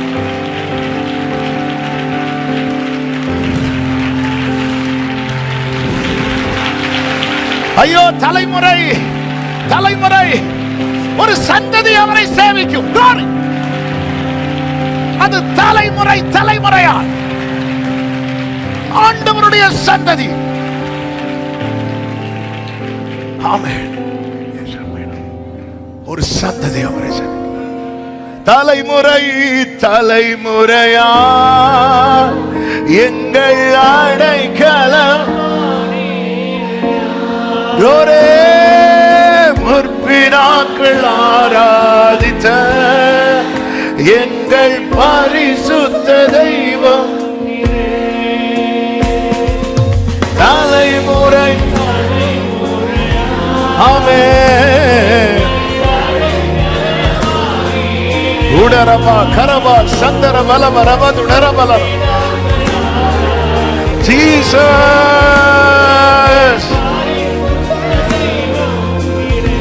இன்னைக்கு ஒரு கூடாரத்துல சத்துருவின் கை ஓங்கி இருக்கிறதா? அந்நிய தெய்வத்தின் வல்லமை உங்களை வந்து ஆட்கொள்றது போல இருக்குதா? கர்த்தர் சொல்ற, நீ ஆரோனா இங்க நிக்க கூடாது, நீ மோசையா வரணும், மோசையா வரணும். இந்த அக்கினி கண்டுகுட்டியை உருவாக்குகிற அக்கினி அல்ல.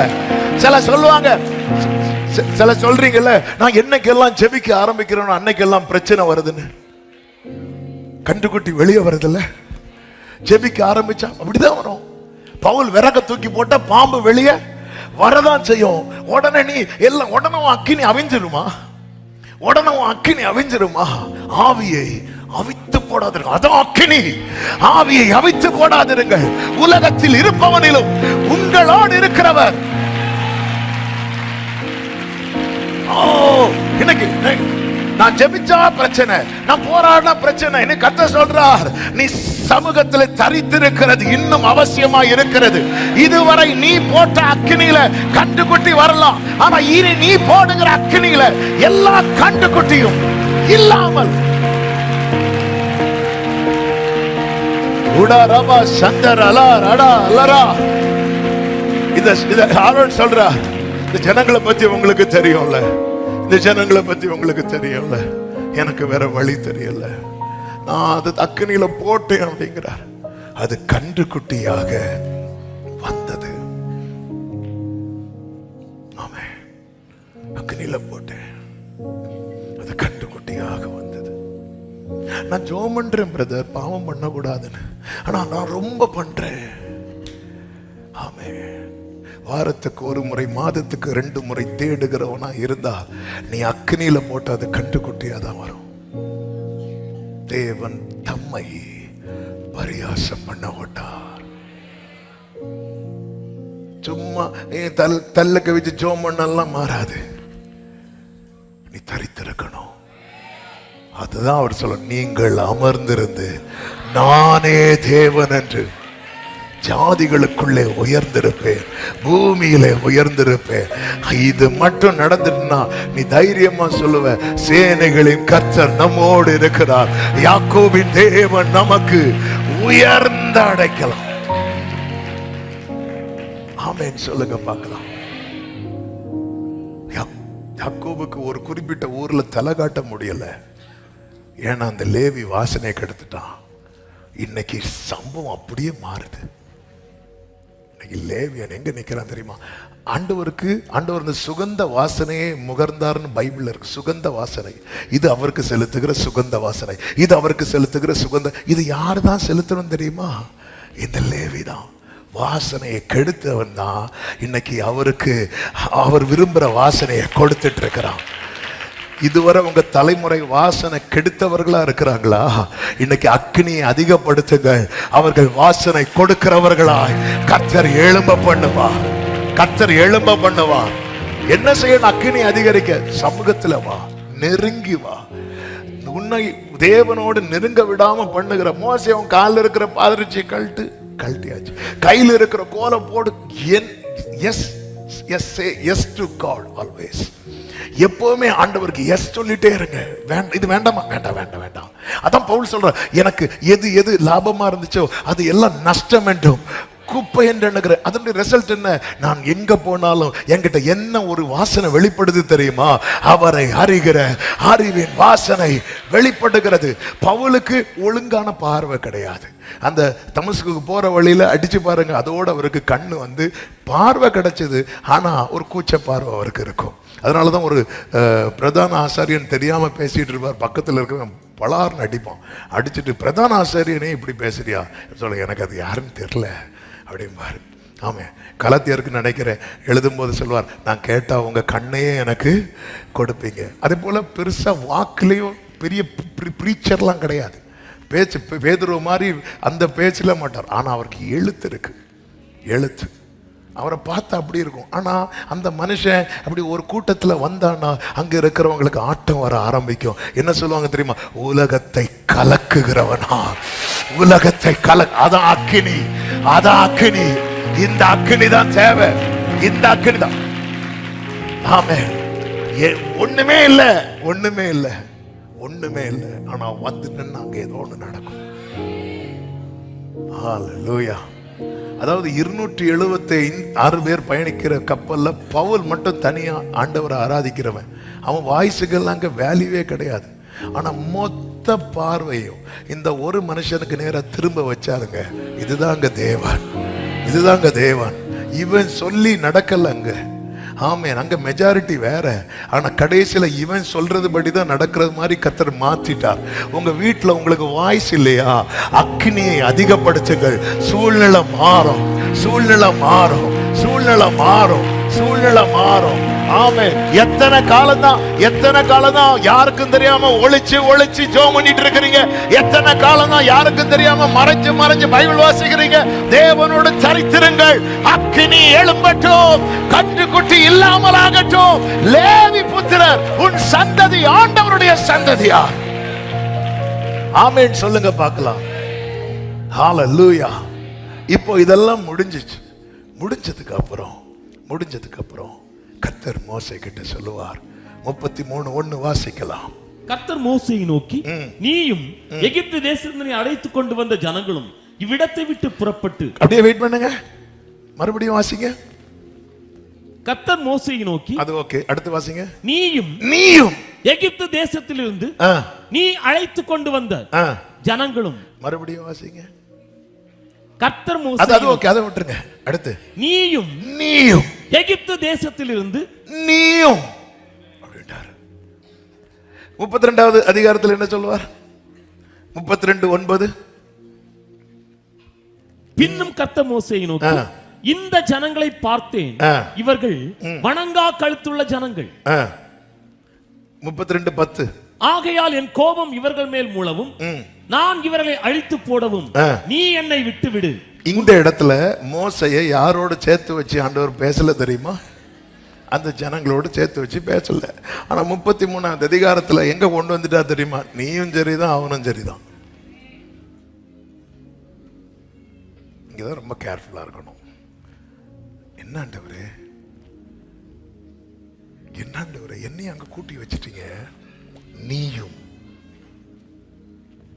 ஆண்டவர், நான் கண்டுக்குட்டியை செய்யலையே, நீ கண்டுக்குட்டியை செய்யல, ஆனா நான் உன் கையில தந்ததை உடைச்சு போட்டேன்.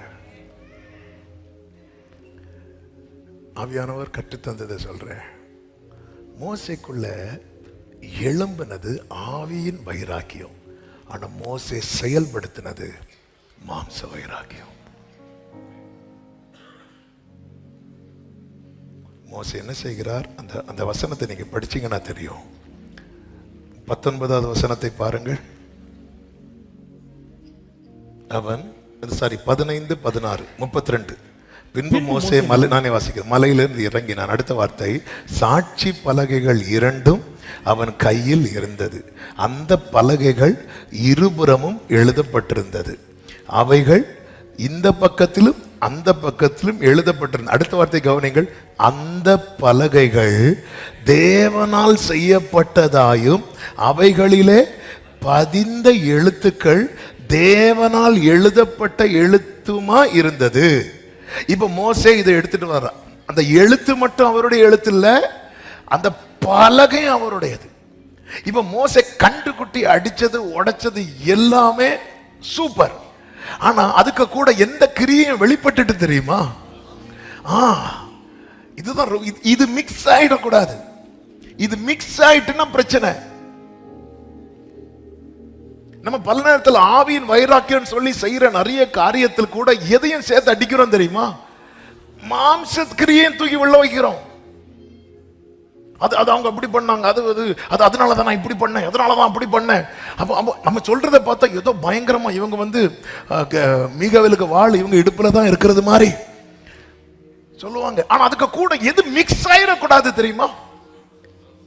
பேதுருக்கிட்ட பட்டயத்தை வாங்க சொன்னது யாரு? இயேசு. பட்டயத்தை எடுத்து வெட்டினது என்ன கிரியை? மாம்ச கிரியை. இது மிக்ஸ் பண்ணலாமா? இது சொல்ல முடியும். தேவன் செஞ்சு கொடுக்கிறார். மோசே என்ன பண்றா தெரியுமா? அந்த கன்றுக்குட்டியை பார்த்ததுமே முதல்ல மோசே செய்தது என்ன தெரியுமா? கன்றுக்குட்டியை உடைக்கல, முதல்ல செஞ்சது கற்பலகை உடைக்கிறான். மோசே, உன் கோபம் நியாயமான கோபம். அது தேவனுடைய கோபத்தை தான் நீ உள்வாங்கி இருக்கிற நியாயமான கோபம். ஆனா செயல் அது தேவனுடைய செயலா? அது மாம்ச செயலா? செயல் எப்படிப்பட்ட செயல்? இதுதான் தாவீது சொல்றாரு, துணிகரமான பாவங்களுக்கு என்னை விலக்கி காத்துக்கொள்ளும். அடுத்து என்ன தெரியுமா சொல்லுவார்? மறைவான குற்றங்களுக்கு. அப்பொழுது நான் பெரும் பாதகத்துக்கு நான் இந்த இடத்துல நம்ம மோசையை எப்படிங்க ப்ளேம் பண்ண முடியும்? என்ன சொல்ல முடியும்? ஆனா ஆண்டவர் சொல்ல நீயும் அப்படின்ட்டாரு. நீயும் அப்படி. இதுதான் மோசையால தாங்க முடியல. ஆண்டவரே நானும் மாறிட்டேன் ஆண்டவரே. நம்ம பெருசா கண்டுகுட்டி எல்லாம் செய்து வைக்கல. ஆனா கண்டுகுட்டியே செஞ்சு வச்சவன் எப்படி அவரை துக்கப்படுத்தினானோ நாம இன்னொரு விதத்துல அவரை துக்கப்படுத்தும் போது அவர் எந்த கேட்டகரியில தான் வச்சிருக்கிறார் பாருங்க, நீயும் அவங்களும். ஓ ஆண்டவரே, அப்ப நான் 40 நாள் ஆண்டு சமூகத்துல இருந்து ஜெபம் பண்ணிட்டு வந்தது நான் நீயும் அவங்களும், நீயும் நீயும் அப்படின்ட்டார். நீயும் எடுத்ததும் நீயும் அப்படின்ட்டார். இது அவர் எக்ஸ்பெக்ட் பண்ணல, மோசை எதிர்பார்க்கல, ஆண்டவர் எதிர்பார்க்கல. நீ சமூகத்தில் இருக்கு, நான் அல்லவா செஞ்சு கொடுத்தேன், நான் அல்லவா இந்த குடும்பத்தை உனக்கு ஏற்படுத்தி கொடுத்தேன், இது என் கையல்லவா உருவாக்கி கொடுத்தது, இப்படி உடைச்சிட்டு நிக்கிறியே, இது நான் அல்லவா உனக்கு செஞ்சு கொடுத்தேன். அவருடைய கையல்லவா இந்த கற்பலகைகளை செதுக்கினது. 34வது அதிகாரத்தில் எடுக்க வேண்டாம். மீண்டும் கர்த்தர் மோசையை சால்வாயிருவாரு. ஆண்டவர்ட்ட சால்வாயிட்டு திருப்பி வரும்போது என்ன சொல்லுவார் தெரியுமா? நீ 2 கற்பலகைகளை இழைத்து கொண்டு வா. நல்லா புரிஞ்சுக்கோங்க, சில செயல்னால உண்டான நஷ்டம் இருக்குல்ல, திரும்ப ஆண்டவர் மன்னித்து திரும்ப நம்ம கொண்டு வருவார். ஆனா சில காரியங்கள் நம்ம லைஃப்ல நஷ்டமானதுதான். இனி மோசைக்கு எது இராது தெரியுமா? அவரே செஞ்சு கொடுக்கிற அது இல்லை. நம்ம என்ன தெரியுமா நினைக்கிறோம்? இதை பண்ணிடுவோம், அடுத்த வாரம் மன்னிப்பு கேட்டுருவோம், நமக்கு ஜீவன் சுகம் பலன் தந்து நம்ம அடுத்த வாரம் மன்னிப்பு கேட்டா ஆண்டவர் மன்னிப்பாரா? மன்னிக்க மாட்டாரா? மன்னிப்பார். ஆனா கைவிட்டு போனதுதான், உடைஞ்சு போனதுதான் நஷ்டமானதுதான். மோசே, இனி நான் இதை செய்யவே மாட்டேன். நான் உனக்கு வேற உன் கூட இருந்து நான் செய்யும் காரியம் பயங்கரமானது செய்வேன். ஆனா இது உன் லைஃப்ல இனி இருக்காது. சிம்சோன் ஜெபித்த போது அவனுக்கு பழைய பலன் மீண்டும் வந்ததா இல்லையா? ஆனா எது அவனுக்கு இல்லை தெரியுமா? பார்வை இல்லை. இல்லைன்னா இல்லதான். ஆமே, இல்லைன்னா இல்லதான். எனவேதான் அந்த பாவத்தோடு விளையாடாதீங்க.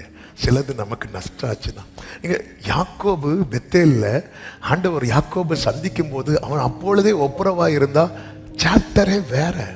ஆனா அப்பொழுது அவன் ஒப்புரவாகாமல் 20 வருஷம் கழிச்சு ஒப்புரவானதும் கர்த்தர் ஏற்றுக்கொண்டார். அவனை இஸ்ரவேலா மாத்தினார். ஆனா அவனுக்கு என்ன நஷ்டம் ஆச்சு தெரியுமா? அவன் லைஃப்ல அதுக்கப்புறம் அவங்க அம்மாவை பார்க்கவே இல்லை. வீட்டை விட்டு புறப்படும் போது அவங்க அம்மா சொன்னாங்க, எல்லாம் சால்வானதும் உன்னை நான் கூப்பிடுவேன்பான்னு. அவன் திரும்பி வரும்போது அந்த வீட்டில் அவங்க அப்பா இருந்தாங்க. ஆனால் யார் இல்லை தெரியுமா? அவங்க அம்மா இல்லை. இனி யாக்கோபு இஸ்ரவேல் யெஷூரன் சூப்பர். ஆனால் மிஸ் ஆனது தானே, நஷ்டமானது. எனக்கு கேட்கிற ஒவ்வொரு சில மாம்ச கிரியையினால, கோபத்தினால, வைராக்கியத்தினால நாம் எடுக்கிற சில காரியம் குடும்பம் உடையுது. அவன் எத்தனை உறவுகள் பிரேக் ஆகுது தெரியுமா? நம்ம கிட்ட 1000 நம்முடைய கோபம் நியாயமான கோபம் தான், எல்லாம் தான். நீ கன்றுக்குட்டி எல்லாவா உடைக்கணும்? உன் கையில ஒரு கம்பு இருக்கு, ஃப்ரெண்டுல ஒரு பாம்பு இருக்கு. பாம்பை பார்த்த கோபத்துல நீ கம்பை உடைச்சேன்னா, இன்னைக்கு நம்ம அப்படிதானாங்க நம்ம பிரேயர் லைஃப்ல கை வைக்கிறோம், எல்லாத்துலயும் கை. அந்த கோபத்துல எதுக்கு இப்படி ஒரு ஜெபம் வேண்டாம்? யாரும் சர்ச்சுக்கு போண்டாம், யாரும் சாப்பிட சொல்றோமா? இல்ல, இப்படி போய் யாரும் சர்ச்சுக்கு போகண்டா, யாரும் சண்டே கிளாஸ் போகண்டா, யாரும் எங்க என் பிள்ளை ஸ்கூலுக்கு போகண்டா சொல்லுவோமா? சொல்ல மாட்டோம். நம்ம உடைக்கிறதே கற்பலகையே தானே. அவரா செட் பண்ணி கொடுக்கிறாரு பாருங்க. அவரா அந்த வசனத்தை நீங்க வீட்டுல போய் அதை நிதானமா, அந்த பலகைகள் 16வது வசனம், தேவனால் செய்யப்பட்டதாயும் சும்மா எடுத்து கொடுக்கலங்க. ஆண்டவர் சும்மாலாம் தரல. தேவன் உங்களுக்கு தந்த குடும்பம் தேவன் செஞ்சு அது வடிவமைத்து தந்திருக்கிறார். ஹல்லேலூயா. அதை தூக்கி போட்டு உடைச்சிட்டு இப்ப வந்து நிற்கும் போது நம்ம எந்த சாதிச்சிட்டோம் நிக்கிறோம் தெரியுமா? நான் கண்டுகுட்டிய உடைச்சிட்டேன். நீயும் நான் வேணா தூதன் அனுப்புறேன் அப்படின்ட்டாரு. 32வது அதிகாரத்துல வேற மாதிரில பேசிட்டு இருந்தீங்க, நீங்க என்ன அவங்க கூட சேர்க்கவே இல்லையா ஆண்டவரே? இப்போ என்ன? மோசே பார்த்தாரு, என்ன செய்தார் தெரியுமா? கூடாரத்தை பெயர்த்து. அதனுடைய 7வது வசனத்தை வாசிங்கள். 33:7. 1000 தலைமுறைகளுக்கு 33:7. மோசே கூடாரத்தை பெயர்த்து அதை பாளையத்துக்கு புறம்பே தூரத்திலே போட்டு. என்ன அர்த்தம் தெரியுமா? ஆண்டவரே, உம்மை விட்டு விலகுகிற காரியம் எனக்கு தூரமாயிருப்பதாக. அதாவது நான் என்ன பண்ணேன்னு இந்த இடத்துல மோசே கேட்கல. நான் என்ன ஆண்டவரே பண்ண கேட்கல. தன் பிள்ளைகளை உணர்கிறவன் யார்? பல நேரத்தில் நம்ம சிலரோடு பேசாம இருக்கிறோம்ல, அது ஆவியின் வைராக்கியத்துல, மாம்ச வைராக்கியத்துல. சிலர் மன்னிக்காம இருக்கிறோம்ல, ஆவியின் வைராக்கியமா மாம்ச வைராக்கியம். நம்ம கன்றுக்குட்டியை உண்டாக்கல, நம்ம அந்நிய தெய்வத்தை வழிபடல, நம்ம மற்றவர்கள் செய்தது போல புசிக்க குடிக்க விளையாட எழும்பல. எல்லாமே நம்ம சைட்ல கரெக்ட். ஆனா மாம்சத்துல சில காரியங்களை செய்து விட்டு நம்ம வந்து நிற்கும் போது ஆண்டவர் சொல்றார், அவனும் ஒண்ணுதான் நீயும் ஒண்ணுதான். மோசே அதை அக்செப்ட் பண்றார், ஏற்றுக்கொள்ளுகிறார். ஏற்றுக்கொண்டு தான் தேவ சமூகத்தில் இருக்கும்போது ஒருத்தன் தன் பிள்ளைகளை உணர்ந்துட்டான்னு வைங்களேன், ஆண்டவர் யாரா மாறிடுவார் தெரியுமா? ஃப்ரெண்டா மாறிடுவார். அந்த இடத்துலதான் கர்த்தர் மோசையோடு எப்படி பேசினார் தெரியுமா? ஒரு சிநேகிதனோடு பேசுவது போல முகமுகமாய். அப்படி பேசும்போது மோசே ஆண்டவர்கிட்ட 3 விண்ணப்பங்களை வைக்கிறான். அதில் முதல் விண்ணப்பம் தான் நாம் மெடிடேஷன்ல கேட்டோம். 33:13. உமது வழியை எனக்கு அறிவியும். ஆண்டவரே, நான் எப்படி பயணிக்க வேண்டும், எப்படி செயல்பட வேண்டும் என்பதை எனக்கு அறிவியும். 2வது, என்னை தனியே விட்டு விடாது. நீயோன்னு சொல்லி என்னை விட்டுறாதீங்கப்பா. அதுதான் 15. ஆண்டவரே, உங்களுடைய சமூகம் என்னோடு கூட செல்லாமற் போனால் எங்களை இவ்விடத்திலிருந்து கொண்டு என்னை தனியா விட்டுறாதீங்க. 12வது வசனத்துல மோசே ஒரு வார்த்தையை சொல்லுவார் பாருங்க. தேவர் இருந்த ஜனங்களை அழைத்து கொண்டு போ என்று சொன்னீரே, ஆகிலும் என்னோட கூட இன்னாரை அனுப்புவேன் என்பதை எனக்கு நீர் அறிவிக்கவில்லை. என்றாலும் உன்னை பெயர் சொல்லி அழைத்து அறிந்திருக்கிறேன் என்றும் என் கண்களில் உனக்கு கிருபை கிடைத்தது என்றும் தேவரீர் சொன்னது உண்டே. அதன் அர்த்தம் என்ன? மோசே என்ன தெரியுமா சொல்றாரு? உங்க அழைப்பையும் உங்க கிருபையும் மட்டும்தான் நான் நம்பி நிற்கிறேன், என்னை தனியா விட்டுறாதீங்கப்பா. உங்க அழைப்பு இருந்ததால நான் அழிந்து போகவில்லை, உங்க அன்பு இருந்ததால நான் கைவிடப்படல, உங்க கிருபை என்ன காத்ததால, உங்க அன்பு. ஆண்டவரே, நீங்க ஈஸியா சொல்லிட்டீங்க அவனை அழைச்சிட்டு போன்னு. என் கூட இன்னார அனுப்புவேன்னு சொல்லல, நீங்க என்ன அழைச்சிங்க.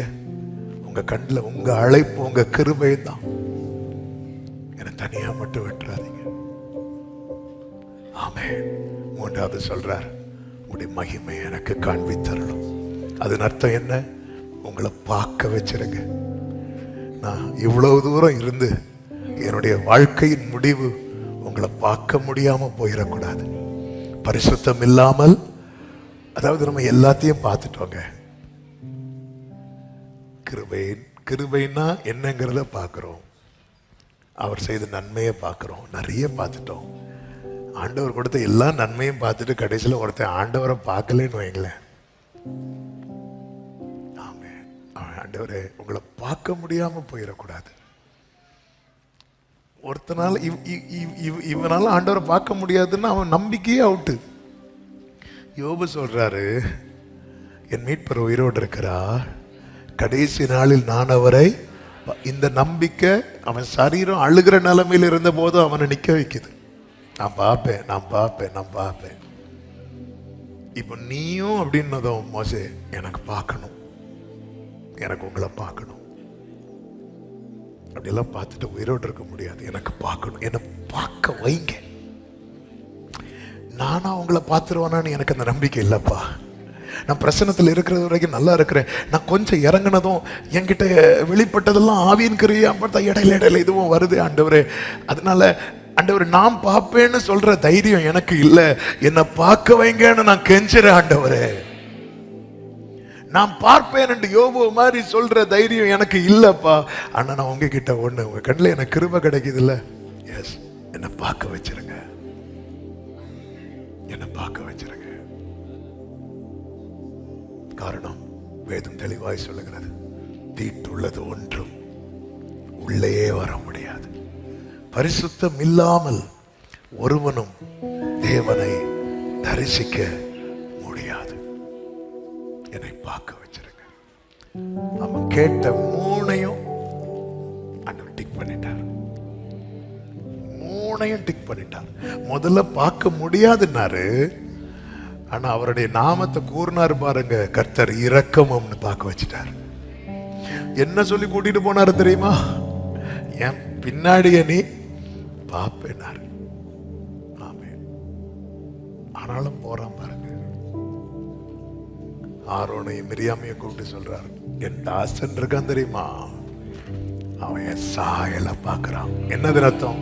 நான் எப்படி இருக்கிறேன்னு ஆரோனை உனக்கு வாரத்துக்கு ஒரு நாள் வர உனக்கு தெரியாது, மாசத்துக்கு 2 நாள் வர உனக்கு தெரியாது. என் வீட்டில் எங்க உண்மை உள்ளவனா, எப்பவுமே என்னோடு இருக்கிற மோசே கிட்ட கேளு, அவன் சொல்லுவான் நான் யாருன்னு. எப்பவுமே ஆண்டவர்கிட்ட கேளுங்க, உமது வழி எனக்கு தெரியும், என்னை தனியே விட்டு விடாதையும், உங்களை பார்க்க வச்சிருங்க, என்னை சுத்திகரியும், என் அக்கிரமம் என் பாவங்களை. ஆண்டவர் மோசைக்கு தம்மை வெளிப்படுத்தின போது மோசே தீவிரமாய், யாத்திரை 34 அதனுடைய 8-9 வசனங்களை நீங்கள் பார்க்கும்போது மோசே தீவிரமாய் தரை மட்டும் குனிந்து பணிந்து கொண்டு, ஆண்டவரே உம்முடைய கண்களில் எனக்கு கிருபை கிடைத்ததனால் எங்கள் நடுவில் எழுந்தருள வேண்டும். இந்த ஜனங்கள் வணங்கா கழுத்துள்ள ஜனங்கள். அடுத்த வார்த்தையை பாருங்கள், நீரோ எங்கள் அக்கிரமத்தையும். அப்ப மோசே அக்செப்ட் பண்றார், தன் பிள்ளைகளை உணர்கிறார். எங்கள் மோசே என்னங்க பண்றாரு? ஆனா ஆண்டவர் இந்த இடத்துல இப்படி பனிஷ் பண்ணலன்னா ரிசல்ட் எப்படி இருக்கும் தெரியுமா? யூதா நிருபத்தில் இருக்கிறது, மோசையின் சரீரத்தின் பக்கத்துல யார் குற்றம் சாட்ட வந்து நிக்கிறா தெரியுமா? பிசாசு நிக்கிறான். ஒரு சின்ன விஷயம் போது அவனுக்கு ஒண்ணு இல்லாத மேட்டரையே ஊதி பெருசாக்குற உலகம் இது. ஒரு சின்ன வந்து நிக்கிறான். அப்பொழுது மீகாவேல் வந்து என்ன சொல்ல தெரியுமா? கர்த்தர் உன்னை கடிந்து கொள்வார். ஏன்? அவன் பண்ண தப்புக்கெல்லாம் அங்க பனிஷ்மெண்ட். நீதிமானுக்கு பூமியிலே சரி கட்டப்படும். அதனுடைய ரிசல்ட் தான், நீ கானானுக்கு போக வேண்டாம் மோசே அப்படின்ட்டார். உனக்கு மகிமை வேணும்னா இங்க நீ நில்லு அப்படின்ட்டார். முடிஞ்சது. ஆண்டவர் எங்க நமக்கு ஃபுல் ஸ்டாப் வைக்கிறாரோ எஸ் லார்ட்னு சொல்லி சப்மிட் பண்ண பழகிறங்க. அதனாலதான் பிஸ்கா கொடுமுடிக்கு வான்னு சொல்லும் போது, ஒரே பர்வதத்தில் ஏறும் போதும் சீனாய் மலையில் ஏறும் போதும் சரி, அதே வாஞ்சையோடு பிஸ்கா கொடுமுடியில ஏறான். ஏன்னா அவனுக்கு தெரியும், ஆண்டவர் இங்க எனக்கு ஃபுல் ஸ்டாப் வச்சாலும் ஆமென். ஏன்னா எனக்கு அந்த வேத பகுதியை இப்போ நான் டச் பண்ணிட்டேன்னா முடிஞ்சது. அந்த இடத்துல இருந்துட்டு மோசேக்கு எதை காண்பித்து கொடுப்பார் தெரியுமா? எங்க இருந்து காட்டி கொடுக்கிறார் தெரியுமா? கர்த்தர் கானான்ல இருந்து அல்ல, மோசே எங்க நிக்கிறானோ அந்த இடத்துல கர்த்தர் இருந்து, மோசே அதுதான் கானான் அப்படி சொல்லும் போது மோசே கானான பார்த்திருப்பாரா, இவரை பார்த்திருப்பாரா?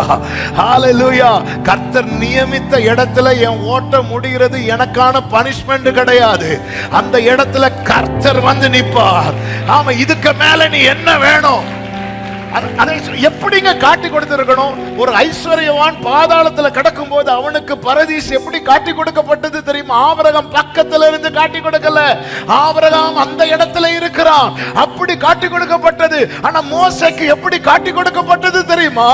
ஆமென். மோசே எந்த இடத்துல இதோட என் கதை முடியுது நிக்கிறானோ அந்த இடத்துல அவன் கூட, உன் கதை முடியல, உன் கதை இனிதான் தொடங்க போகுது.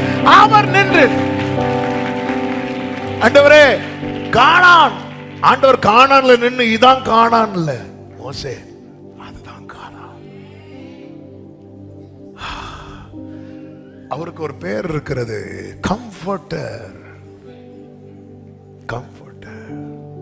அந்த சாயல் அவனுக்கு தெரியும்ல, அப்படியே ஃபீல் பண்ணி அந்த மார்பிலே சாய்ந்து அப்படியே ஓட்டத்தை முடிக்க வேதம் சொல்லுகிறது. ஒரு தூங்குற, கையில இருந்து தூங்குற பிள்ளைய அப்படியே தூக்கி பெட்ல போடுறது போல கர்த்தர் மோசையை அடக்கம் பண்ணினார். சாப்டர் ஓவரா. அவர் மறுரூபமான போது இங்க இருந்து அப்படி காட்டினார் பாருங்க, அங்க இவரும் அவனுமாக நின்று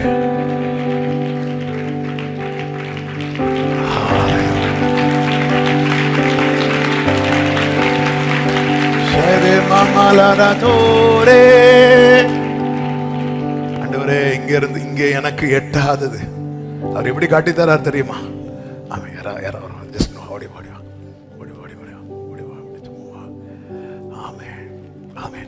இது பிஸ்கா கொடுமுடி, இது ஒலிவ மலை. இந்த இடத்துல இருந்து இங்கே மோசே ஓட்ட முடியும் போது, மோசே அதான் பாரு, அதான் காணோம் அப்படி சொல்லி காட்டி தந்து கதை முடிஞ்சிட்டு, இப்போ 2 பேரும் இங்க அவர் ஒலிவ மலையில ஏறுறார். மறுரூபமான போது வேதம் மகிமையிலே காணப்பட்டு, ஹல்லேலூயா, ஆமென், தூரத்திலே கண்டு நம்பி அணைத்து கொண்டது. ஆமென். இன்னைக்கு இங்க நம்ம கூட இருந்து ஆவியானவர் அப்படியே காட்டி தரார். ஓகே, காட்டி தரார்.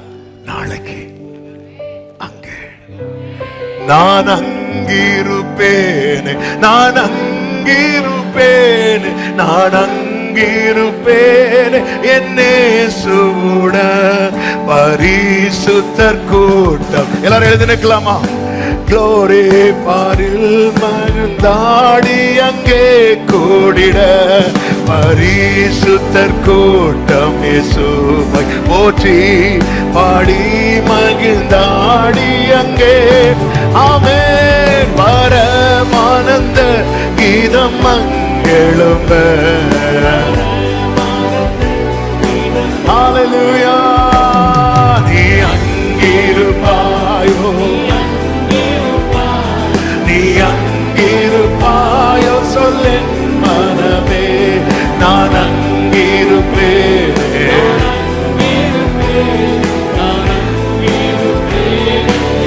பேதுரு பவுலும், பேதுரு பவுலும் யோவானும் அங்கே, பின்னும் முற்பிதாக்கள் அப்போஸ்தலரும், பேதுரு பவுலும் யோவானும் அங்கே.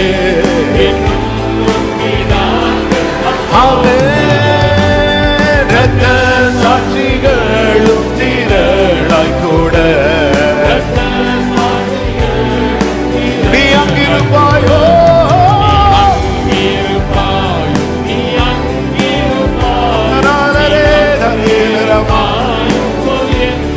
ஆமென். நான் அங்கிருப்பேனே.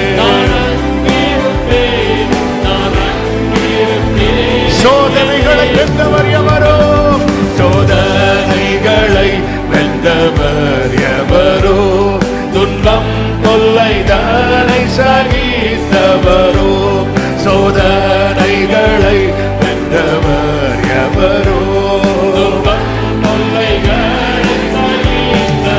ஆமென். ஜோதி ரூபமாய் சொல்லுகில் ஜொலிக்க, ஆமென். நீ அங்கிருப்பாயோ, நீ அங்கிருப்பாயோ சொல்லு மனமே, நான் அங்கிருப்பேனே, நான் அங்கிருப்பேனே. ஜகத்தில் சிலுவை, ஜகத்தில் சிலுவை சுமந்தோரெல்லாம் திருமுடி அணிந்திலங்கிடவும், ஜகத்தில் சிலுவை சுமந்தோரெல்லாம் உடராதராதராதரே. ஆமென். தேவ செயல்களா எல்லாரும் மாற, ஓ ஹல்லேலூயா. நீ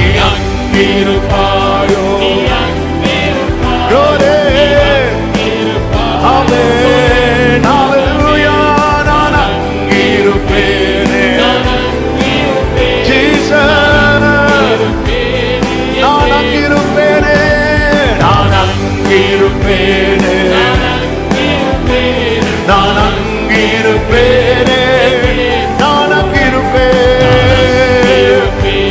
நான் அங்கிருப்பேன். ஹalleluya, ஆமென், ஹalleluya.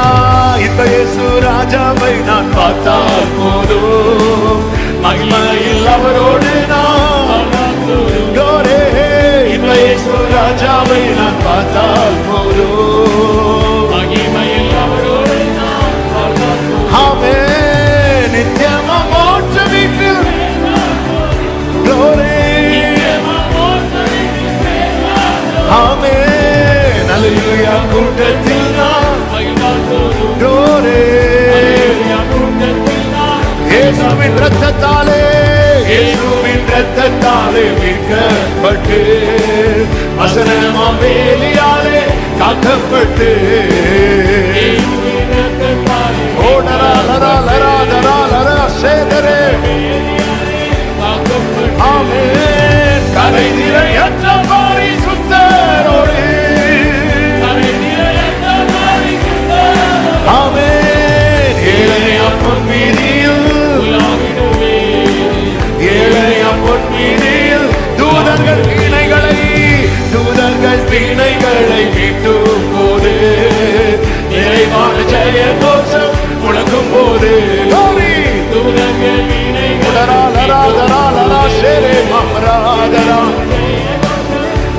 ஹalleluya, ஹalleluya, ஆமென், ஹalleluya, ஆமென். அன்பராம் இயேசுவோடே, ஆமென். என் உள்ளம் நன்றியால், என் உள்ளம் நன்றியால் நிரம்பிடுதே, என்னை பாக்கியத்தை glory, glory, glory. லரா சங்கரா லரா தரா லரா, ஆமென், ஹalleluya,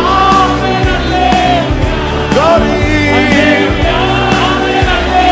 Jesus, வந்திக்க எந்த நாள் போதாதையா, ஆகாய காலம், ஆகாய காலம் என்று முழங்கிடுமோ, ஏழைய நாவல் என்று உடனாலராதராசரே, கராஹந்தரே, ஆமென். அப்பாய கண்ணீர் என்று ஆமென். நாவலாயே கிடுதே எனதுள்ளமோ, அப்பா என் கண்ணீர், அப்பா என் கண்ணீர் என்று ஜீசஸ் அவளாயே கிடுதே, ஆமென், ஹalleluya. இந்த இயேசு ராஜாவை நான் பார்த்தால் போதும், மகிமையில் அவரோடு நான் glory, ஓ மகிமையில், இந்த இயேசு ராஜாவை மகிமையில், மகிமையில், ஆமென். இந்த இயேசு ராஜாவை நான், ஓ ஜீசஸ். நல்ல கரங்களை தட்டி, நல்ல கரங்களை தட்டி, அபிஷேகம் என்ற தேவ பிள்ளைங்க அந்நிய பாஷைகளை ஆர்ப்பரிப்போடு glory, glory, glory, glory, glory, amen, amen, amen. Jesus, hallelujah. இந்த இயேசு ராஜாவை, yes Lord, yes Jesus, இன்பராய் ஈற்றிலே மோட்சகரையில் நாம் சந்திப்போம், hallelujah. glory ஈற்றிலே மோட்சகரையில் நாம் கடைசியாய் மகிமையிலே சுவை, மகிமையில் இயேசுவை தரிசிக்கும்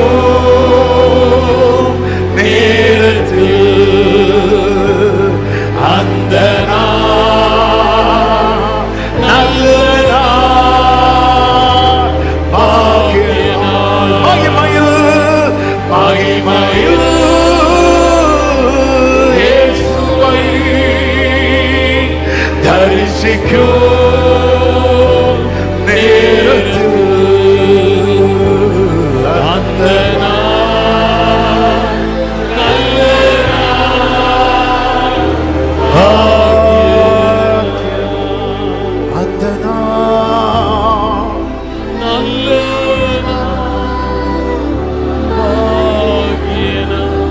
வலது கரத்தை வானத்துக்கு நேராக உயர்த்தும், இடது கரத்தை இருதயத்திலே வைத்து,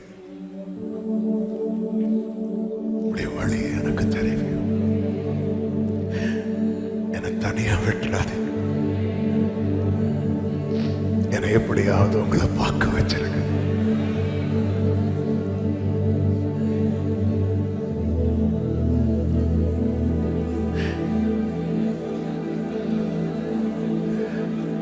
ஆண்டவரே, உங்க தயவை பார்த்துட்டேன், உங்க கிருபையை பார்த்துட்டேன், உங்க அன்பை பார்த்துட்டேன்.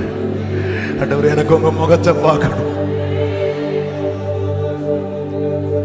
பார்க்க வச்சிருங்க ஆண்டவர்.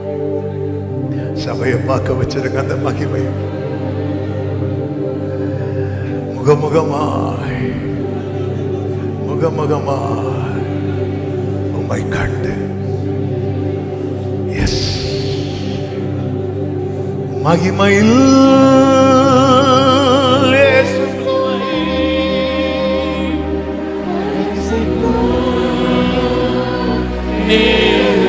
அந்த நாள், அந்த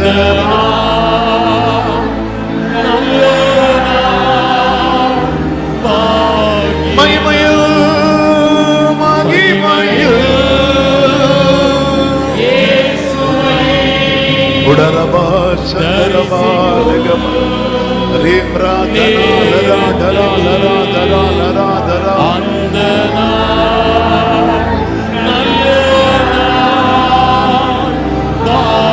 கிருபை இரக்கம் நிறைந்த நல்ல தகப்பனே, நன்றி செலுத்துகிறோம். உங்க தயவு பெரியது, உங்க கிருபை பெரியது. உங்க சமூகத்தில் எங்களை கொண்டு வந்து பாட, துதிக்க, ஆராதிக்க, ஜெபிக்க வைத்து எங்களோடு பேசினீர், பிரத்யட்சமாய் பேசினீர். ஆண்டவரே, எங்களை சுத்திகரியும், எங்களை தயவாய் அங்கீகரித்துக் கொள்ளும், உடைய வழியை எங்களுக்கு தெரிவியும், எங்களை தனியே விட்டு விடாது, உடைய முகத்தை நாங்கள் பார்க்கும்படி எங்களுக்கு அனுக்கிரகம் செய்தரணும். ஒவ்வொருவரையும் அப்படியே இந்த மறைவிலே வைத்து அப்பா இந்த நிலையிலேயே நடத்துவீராக என்று செபிக்கிறோம்.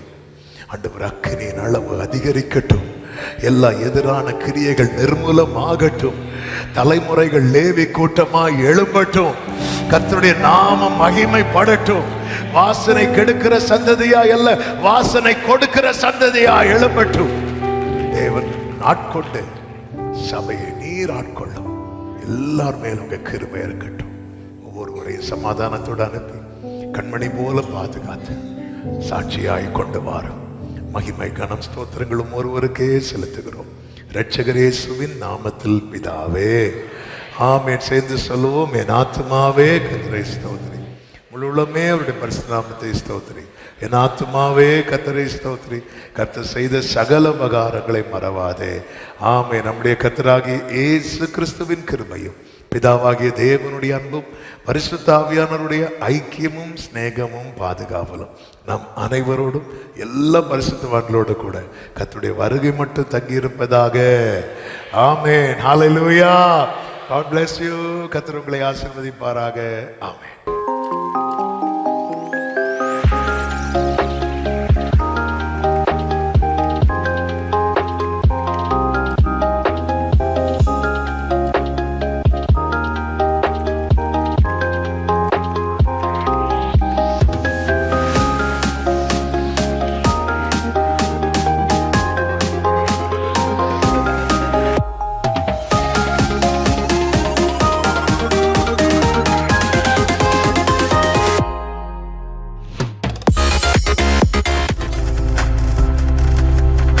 நீங்கள் பார்த்து கொண்டிருப்பது உங்கள் ஜாய் டிவி. உங்கள் துக்கம் சந்தோஷமாய் மாறும்.